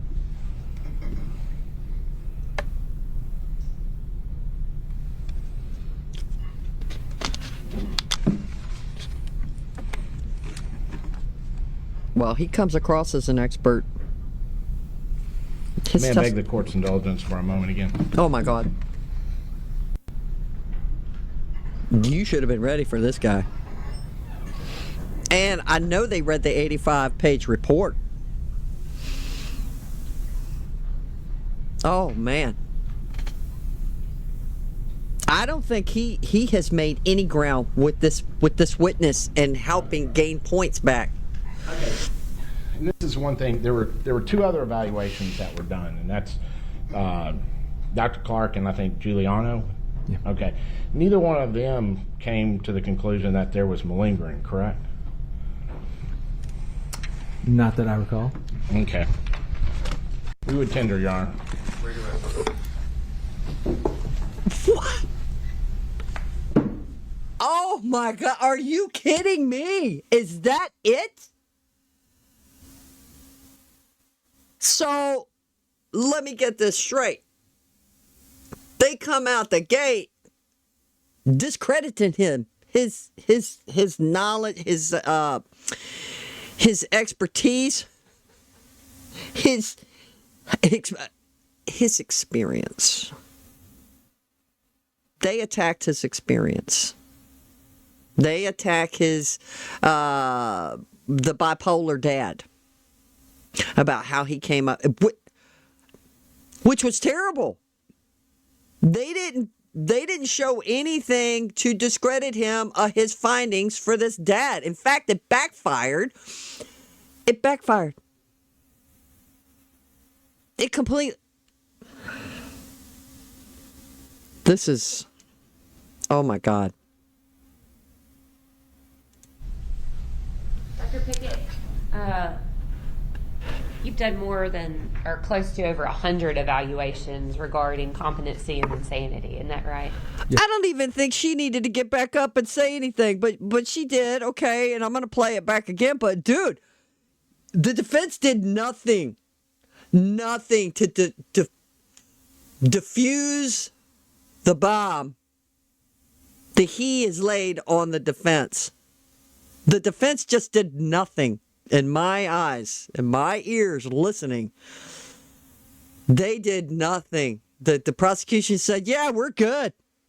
We are good. Because y'all suck. Wow. Yes, ma'am. Mr. Camp asked you about if Dr. Clark had more experience than you. I guess that means he's been practicing longer. I guess. All the I submit above. to you, there's attorneys that are quite older than I am. and have practiced a lot longer than I have that have been disbarred. Oh, Does more experience always mean that you're a better doctor? Not necessarily. Does more experience mean that you always get the diagnoses right? No, and I would like to just clarify quickly, even if she has all of these diagnoses, what matters is that just lets you start to consider insanity, even if she has all of them. And I'm completely wrong about all my diagnoses, and she has all the diagnoses that Dr. Clark says. In my opinion, based on reviewing the video footage, the text messages, the extensive discovery review, her actions at the time strongly suggest that she understood the nature, the quality, and the wrongfulness of what she was doing. And just one more follow-up, Dr. Pickett, to that. Mr. Camp mentioned that when you evaluated the defendant, I think he said that she was competent and 100% fine. But she actually was claiming to you that at that very moment she was in one of these disassociated spells, right? Yes. No further questions, Your Honor. State have any further witnesses? The state rest. All right. oh, This witness may be released by the state, correct? Yes, sir. By the defense. Yes, Your Honor. All right, you can stand down. well, I am disappointed in the defense. And the state finally rests, correct? That's correct. Ladies and gentlemen of the jury, it's 5:05. I'd ask y'all to be back in the jury room 8:45 tomorrow, ready to go, okay? Everyone remain seated while the jury exits. The defense, they never tried to discredit Puckett by going over her being diabolical. They probably didn't want to. They weren't going to sway him. Oh, if we had more evidence, would you change your opinion? Of course he would say yes. That was a stupid question. That was lame. They did nothing. They did nothing. They just wanted to discredit his oh my God. Yeah, you better rub her head because it's over. Presence of the jury. Does the defendant wish to re-urge its motion for its motion for directed verdict? Yes, Your Honor. Any further grounds? State have any further arguments? None other than we've already made, Your Honor. All right. Court will again deny the motion for directed verdict. Y'all need a few minutes to gather your stuff for jury instructions. Briefly, restroom break, and then if we could have about 5 minutes or so. 10-minute recess. We'll do jury instructions. Be back 5. I'll tell you what. Be back 5:20.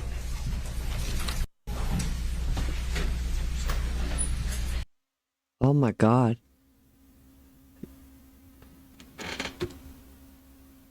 The defense couldn't. They knew it'd be dangerous ground if they brought up, well, let's address what, you said she was diabolical. Now, they had brought it up with Clark to describe diabolical. I'm assuming the defense read Pickett's 85-page report, and it had diabolical in it. And she was callous and diabolical that day. So they did bring it up with Clark, wanting a definition. Could she be diabolical? What does it mean? And I know that's probably why they did it. Now, in hindsight, yeah, because now, here comes the prosecution with Dr. Pickett, and it is a bomb. Oh my God. His testimony was so compelling. They know they lost. They got to know they lost, cause I know they lost. Not that okay. So I know the trial's over, but I haven't seen the closing arguments from either side, and I have not watched the sentencing. But just like I said, I wanted to go through this methodically myself and see all the evidence and see if it would change my mind on how they come to their conclusion. The defense is pathetic. They were pathetic. They didn't cross-examine him for what? 30 minutes? 40 minutes, if that? And all of the stuff that Pickett covered for being on for what, 2 hours, 3 hours, whatever it was with the prosecution. I mean, he has gone over. They didn't even talk about trying to discredit him, saying that Todd was leading Carly in the interview, which is damning. You can't lead her to say things because that's malingering. Carly says all of this shit after she kills her mom. And what a bombshell it was for him to say, well, I didn't take much stock in what she told Clark because it was after the fact. To me, that was huge. Boom. That was insane. And the defense didn't even touch it. They didn't touch nothing. They didn't touch the diabolical, the callousness, the nature. And then he got to say twice, people,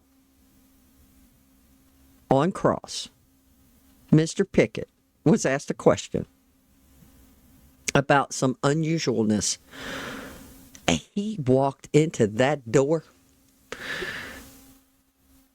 And Mr. Pickett says, yeah, it's unusual for a 14-year-old to kill her mother. Twice he got to say that on cross out of the witness's mouth. That's just another hammering it home to the jury. This is unusual. Yeah. Now, he didn't dispute. What did the defense come back with? He didn't say, wait a minute, that's not what I'm asking you. No. He just moved on to something else. And they're trying to just discredit him, which was kind of shameful. Now, I know some defenses use that tactic just to discredit a witness, but they shouldn't have used that tactic with him. He was too likable with the jury, and they should have felt that and knew that, because I liked him, and he came across as knowledgeable, genuine, sincere. Perception is everything, and the defense should have not went after his credentials, or not necessarily his credentials, but his experience. They should have went after what he was saying. Well, our doctor says this. And again, Pickett says, I had too numerous to keep writing down my resources of why I came to my conclusion. He said Dr. Clark had very little where he could reference. So he reviewed Dr. Clark's report, and he's looking for references. What's making you come to this conclusion? What are you referencing? Other cases, other patients, other patterns, things like that.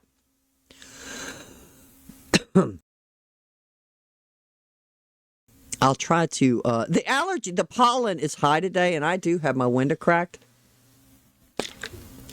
I'm stupid like that. But anyway, yeah, I cough. Oh my God. This is unbelievable. I think her defense did her a disservice by, number one, not encouraging her to take the plea deal.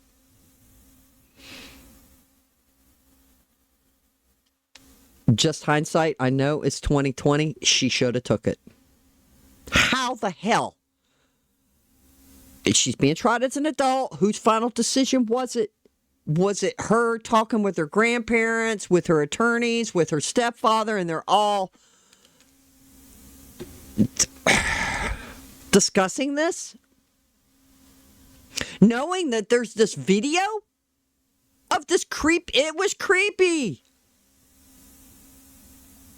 The video is the most powerful. And that's just the video being that powerful. No pre-murder of Carly hearing voices or blackouts other than she had to put some shit on a calendar, and that was unusual for Carly. Or Carly was twice, once in her journal, she says she hears voices, and then she told her friend. Just 2 times out of since she was 6 years old. No one else, none of her doctors knew this. And Dr. Pickett says that he don't want to plant seeds of ideas because the defense asked him, well, did you ask her about the voices? He said, no, I want them to volunteer stuff to me. My pea little brain can pick up on that. He said, yeah, when I'm at the loony bin, he didn't say loony bin now, people. I did. When he's at the state hospital, he said these people volunteer this information and beg him for help. Make it stop. I'm losing my mind.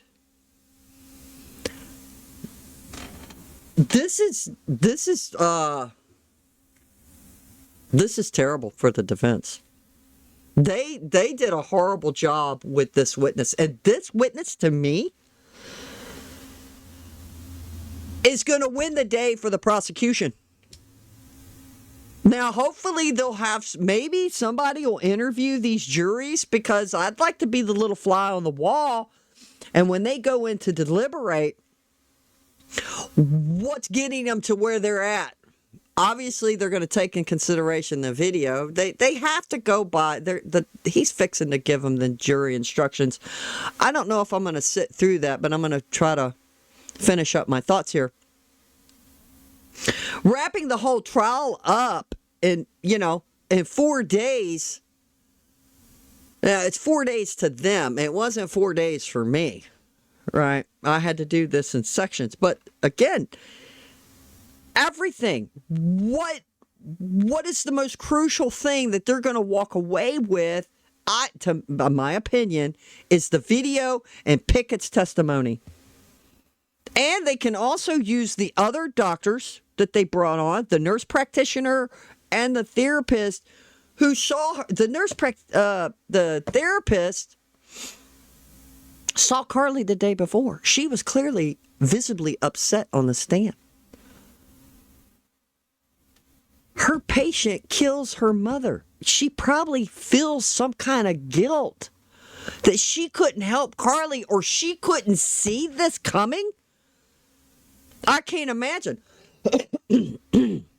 I'm just assuming that, and it's not too far of a stretch, that this woman, she seemed legitimately cared about the implications of what had happened, and she had no clue that Carly was detached.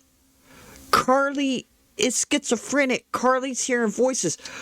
Carly, what is the word Carly said she was using? I mean, derealization?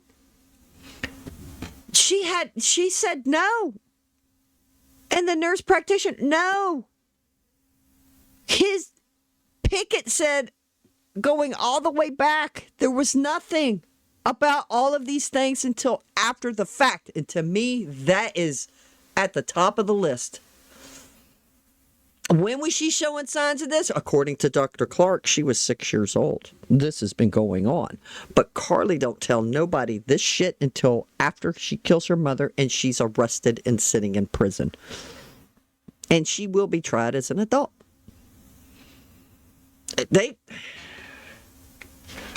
They should have took the deal. I don't understand it. How did they come to that conclusion to take this deal with this overwhelming evidence? That how was the defense going, I don't think we can get away from this video? All of these things that she was doing. And how often do you have a video in a murder case?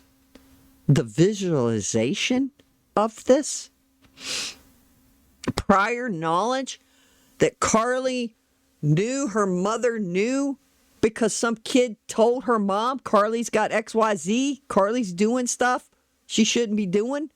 Her mother searches her backpack, they go home, and Carly kills her. It's too much. It is just too much, and I don't see her getting away from this. And again, I'm going to say that, and they didn't even touch upon lack of remorse. The defense, Pickett said she had lack of remorse. The defense didn't dispute that. The defense didn't ask him how he came up with the conclusion that he thinks that she has narcissistic traits and that she's a psychopath. They never mentioned it. I took notes when I did this yesterday. Carly's words at the time, she was understanding of what she had done, the nature and the quality of what she'd done. They didn't touch on that. I mean, they were just trying to bipolar from the dad, bipolar from her. They were just hanging on to Dr. Clark's report.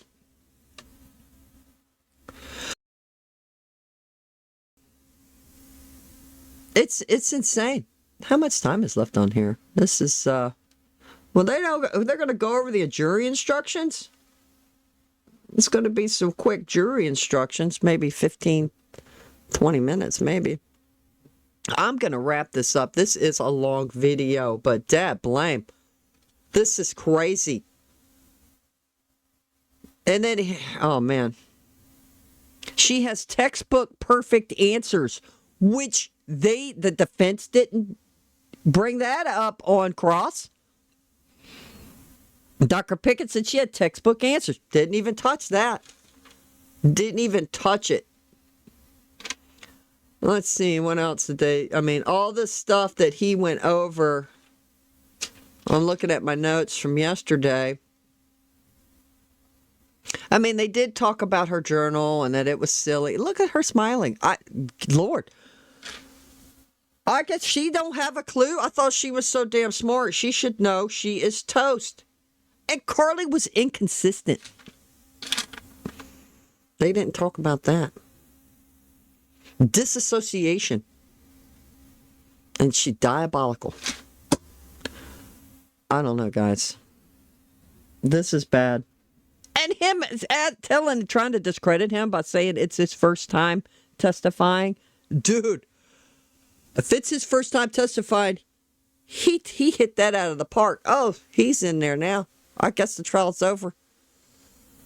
Because I thought the prosecution said he couldn't, they stated that he might be for recall. So if he's for recall, he can't come in there and sit down. I don't know what's going on with this guy. I don't know what's going on with the parents. Why would they stick by her? Especially the grandparents sat through this trial the same as me.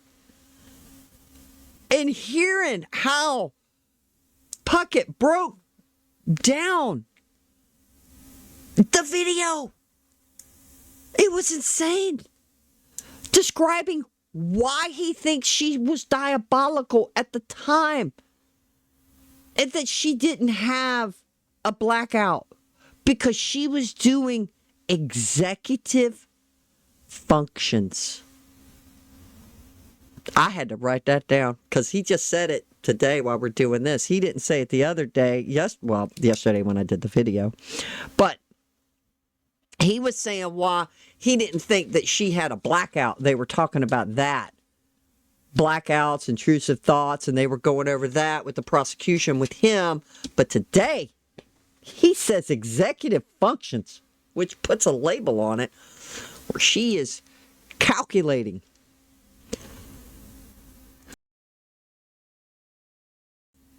There's her stepdad, which I just find it odd. And you know what else hurt them? He says, well, her dad said it wasn't Carly. He looked her in the face and, and he's like, well, she just tried to shoot him. He's in a state of shock. Whatever. It probably happened so fast. And then he says, I wanted to interview him, but I was limited to what I could ask him. I was like, damn. That was huge. in my eyes.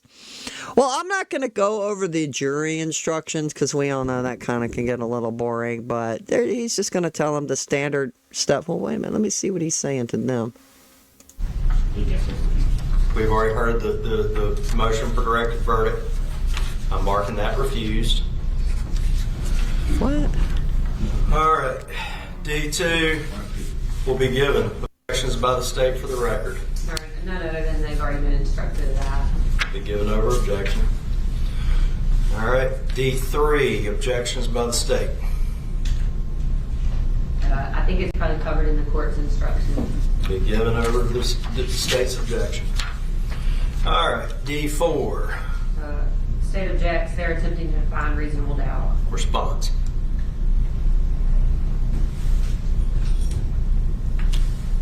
And Your Honor, I think we've had this given multiple times in just about every case. This is not a attempt to find reasonable doubt. Any reply? All right. Very clearly is attempting to define reasonable doubt when it says there is always a reasonable doubt, and then it goes on to give examples and then talks further about that. D4 will be refused based on Simmons versus State, August 6, 2024 Court of Appeals case deals with this exact instruction, citing Fulgen versus State, 46 Southern 3rd, 315, as an attempt to find reasonable doubt. All right, D5, objections by the state. Same argument, Your Honor. I think that the first part of that is a correct statement of the law and was already included in our instruction, and the rest of that is an attempt to define reasonable doubt. Response.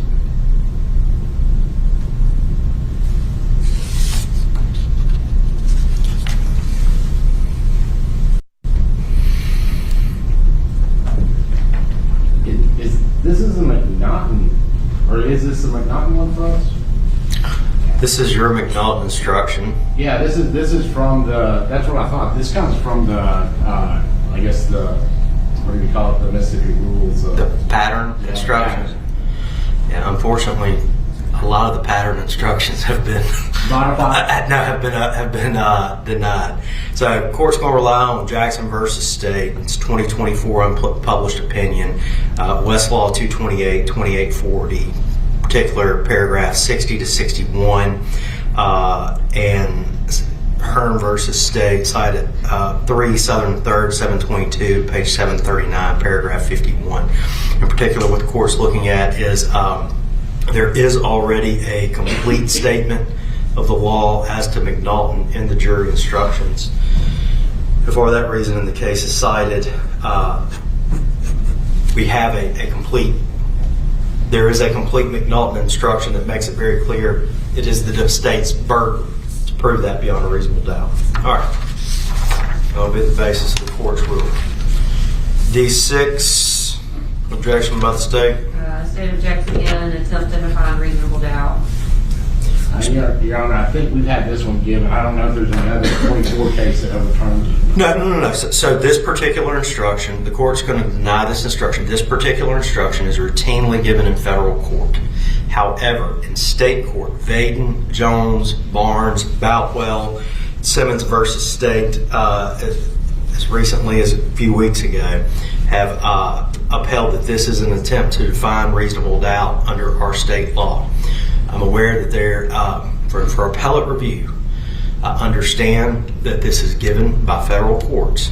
However, this court would urge the state of Mississippi to maintain its almost century-old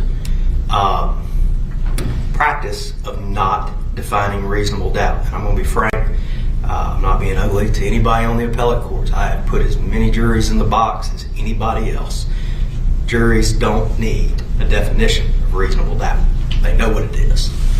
For that reason, and the cases that are cited, that will be refused under that long line of cases. All right. I'm not putting the cart before the horse. However, I want to at least look at the sentencing instructions tonight if they become necessary. The only reason I want to do that tonight, this will be the first case tried since the legislature took a whack at the Miller problem. So, we're on new ground here. Now, that being said, is there an objection to state sentencing 1? And Your Honor, I saw the state's, ours is different, and I think it's this Miller issue. Miller and Thompson, right? Yeah, so my question is, we did one that is a little different because we weren't sure which one is correct. So let's take it one by one. I'm not sure anybody knows what's correct yet, Mr. Camp. We're in brave new water, okay? So that is no fault of yours. The Supreme Court of the Supreme Court of the United States handed down Miller versus Alabama. All Miller versus Alabama says is that a juvenile cannot be automatically sentenced to life without the possibility of parole. Automatically sentenced. The Mississippi Supreme Court then said it is a jury question post Miller. I agree that is absolutely the law. What complicates this case, this is a murder case, not a capital murder case. However, in the state of Mississippi, life imprisonment under current law means life imprisonment. There is no parole. Now, give the legislature a moment, that'll change. Okay, I mean, just give them a year, that'll change. But nonetheless, that's where we are. So, I believe we have to have the Miller factors heard by the jury. So, is there any objection to these Miller factors in state sentencing 1? No, Your Honor. All right. Is there any objection to the sentencing schematic that the state lays out? So in other words, just to count 1, if they can affix 3 possible sentences. They can say, we sentence her to life imprisonment. They can say, we sentence her to life imprisonment with the possibility of parole. Now, all the cases in the past have been notwithstanding Section 99-19-101. However, this is technically Section 47-7-3. I can't remember code sections very well. But basically, the way the law in the state of Mississippi works is we have this huge section that gives all the reasons to parole folks. One thing in there says, shall not be eligible for parole. Capital murder, murder. Those are the 2 that are not eligible for parole. So, any objection to that, to this instruction, if we get there, Mr. King? And Your Honor, I think we're talking about SS1 and SS2 are identical. Yeah, no objection. All right. Now let's go to DS1 and DS2. Do you wish to withdraw those? We would withdraw those, Your Honor. We did them because we weren't. It's the opposite of if we didn't need the language, we had one. You technically followed the statute verbatim, Mr. Camp. Okay, you were correct in following the statute. However, I think the state is correct, and there's no need for us to hide the ball from the jury. Even though I'm saying this on the record, and I'm sure they'll take a whack at me, and I deserve it. We'll get the question: how long before she's eligible for parole? And the short answer to that is as quick as possible. I can't tell the jury that though. Right. I can't tell the jury what the parole board will do. And the appellate courts have chastised me already for any comment I've made on the parole board, so we'll shut my mouth there. But the bottom line is, nobody can tell us when she would be eligible for parole. The best guess right now, I think, is 10 years. So, I mean, that's kind of the dartboard guess, right? I don't know. I mean, that's the closest I've come to. So, DS1 and DS2 marked withdrawn, correct? That's correct. All right. Let me put these instructions over. While I'm doing that, I'm going to begin all that were withdrawn or refused. I'm going to hand to Ms. Eaton, have you mark those as courts next for ID.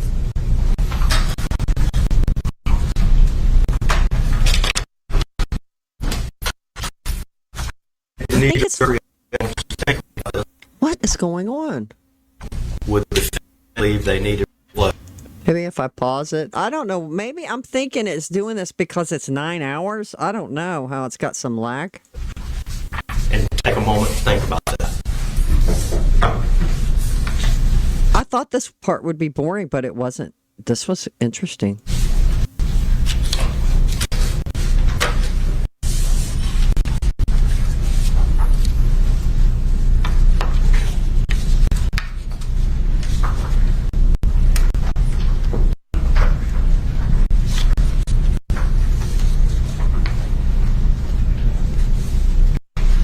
Minutes, Your Honor, and we'd like to split that 20 minutes apiece. Okay, what kind of warning would you like? Well, before we do that, is 40 minutes sufficient for the state? Please say yes. We don't need a feature film. Yes, sir. I understand that y'all. Oh, shit. Y'all have heard my speech about this too many times. Can the state do it in 40 minutes? Yes, sir. All right, that's a total of 80 minutes of argument. All right, Vince, how do you want to split your time evenly? Throw something at me. 5 minutes? Sounds like a plan. Okay, 5-minute warning. I would like more like a 2-minute warning. Okay. Sorry. Y'all are splitting it evenly? We are. All right, y'all get a 2-minute warning. Okay. If you want 2-minute warning We instead. can do a 2-minute warning. All right, everybody gets a 2-minute warning. All right. Give me just a moment. Let me get these instructions in order.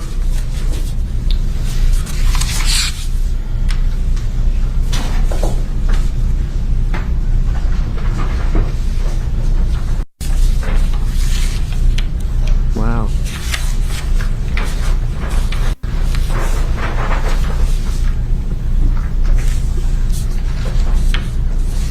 I'm looking forward to the closing arguments. How is the defense going to wrap this up? They did terrible on Pickett. There were so many unanswered questions that Pickett nailed. And they didn't even address it. He had him on 30 minutes after that guy had been on for almost 2 hours with the prosecution, just hammering them. Damn, slam. Well, not hammering him, but hammering the defense with his answers. Let's rather than put it that way, because God Lord, I don't have any notes from the defense. I didn't have to. They attacked his credibility. They attacked his how much experience. He don't have as much experience as Dr. Clark. Well, I think what nailed it is when he said, I didn't take much stock in Dr. Clark's evaluation because it was after the murder. Dr. Clark didn't have any, hardly any notes for references of how he came to his conclusions. The Pickett was thorough. Oh my God. He might not have any experience, but damn, he is thorough. And he hit it out of the ballpark. Who is this woman with him? Maybe his sister or something? I'm so sorry. It is lagging up. It's just sticking. I don't know what's going on. Let's see. How much more time is in this? They got 7 minutes. I don't know if they're going to do anything else. They have 40 minutes apiece in closing. Oh, it's saying the people typing just said it's glitching for them too. So it was glitching live because this was broadcast live. I mean, I'm not broadcasting live now. I'm just going over it. Wow. This is and then him not being able to question the dad. They were going to limit his questioning to a phone call that was less than 10 minutes. And the other lady said, I wanted to talk to him, but he never called me back. So he didn't talk to nobody.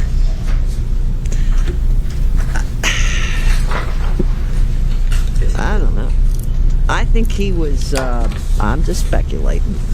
I think he was advised not to. Especially if their attorneys limited his of what he could say. But if Pickett interviewed him, Pickett wants people to give him information voluntarily and not plant seeds. So I would assume he would have asked him generic stuff like, hey, how are things going? Whatever, I don't know. I'm not a doctor, but he said he wouldn't plant stuff, especially he didn't want to do that with Carly. That was huge.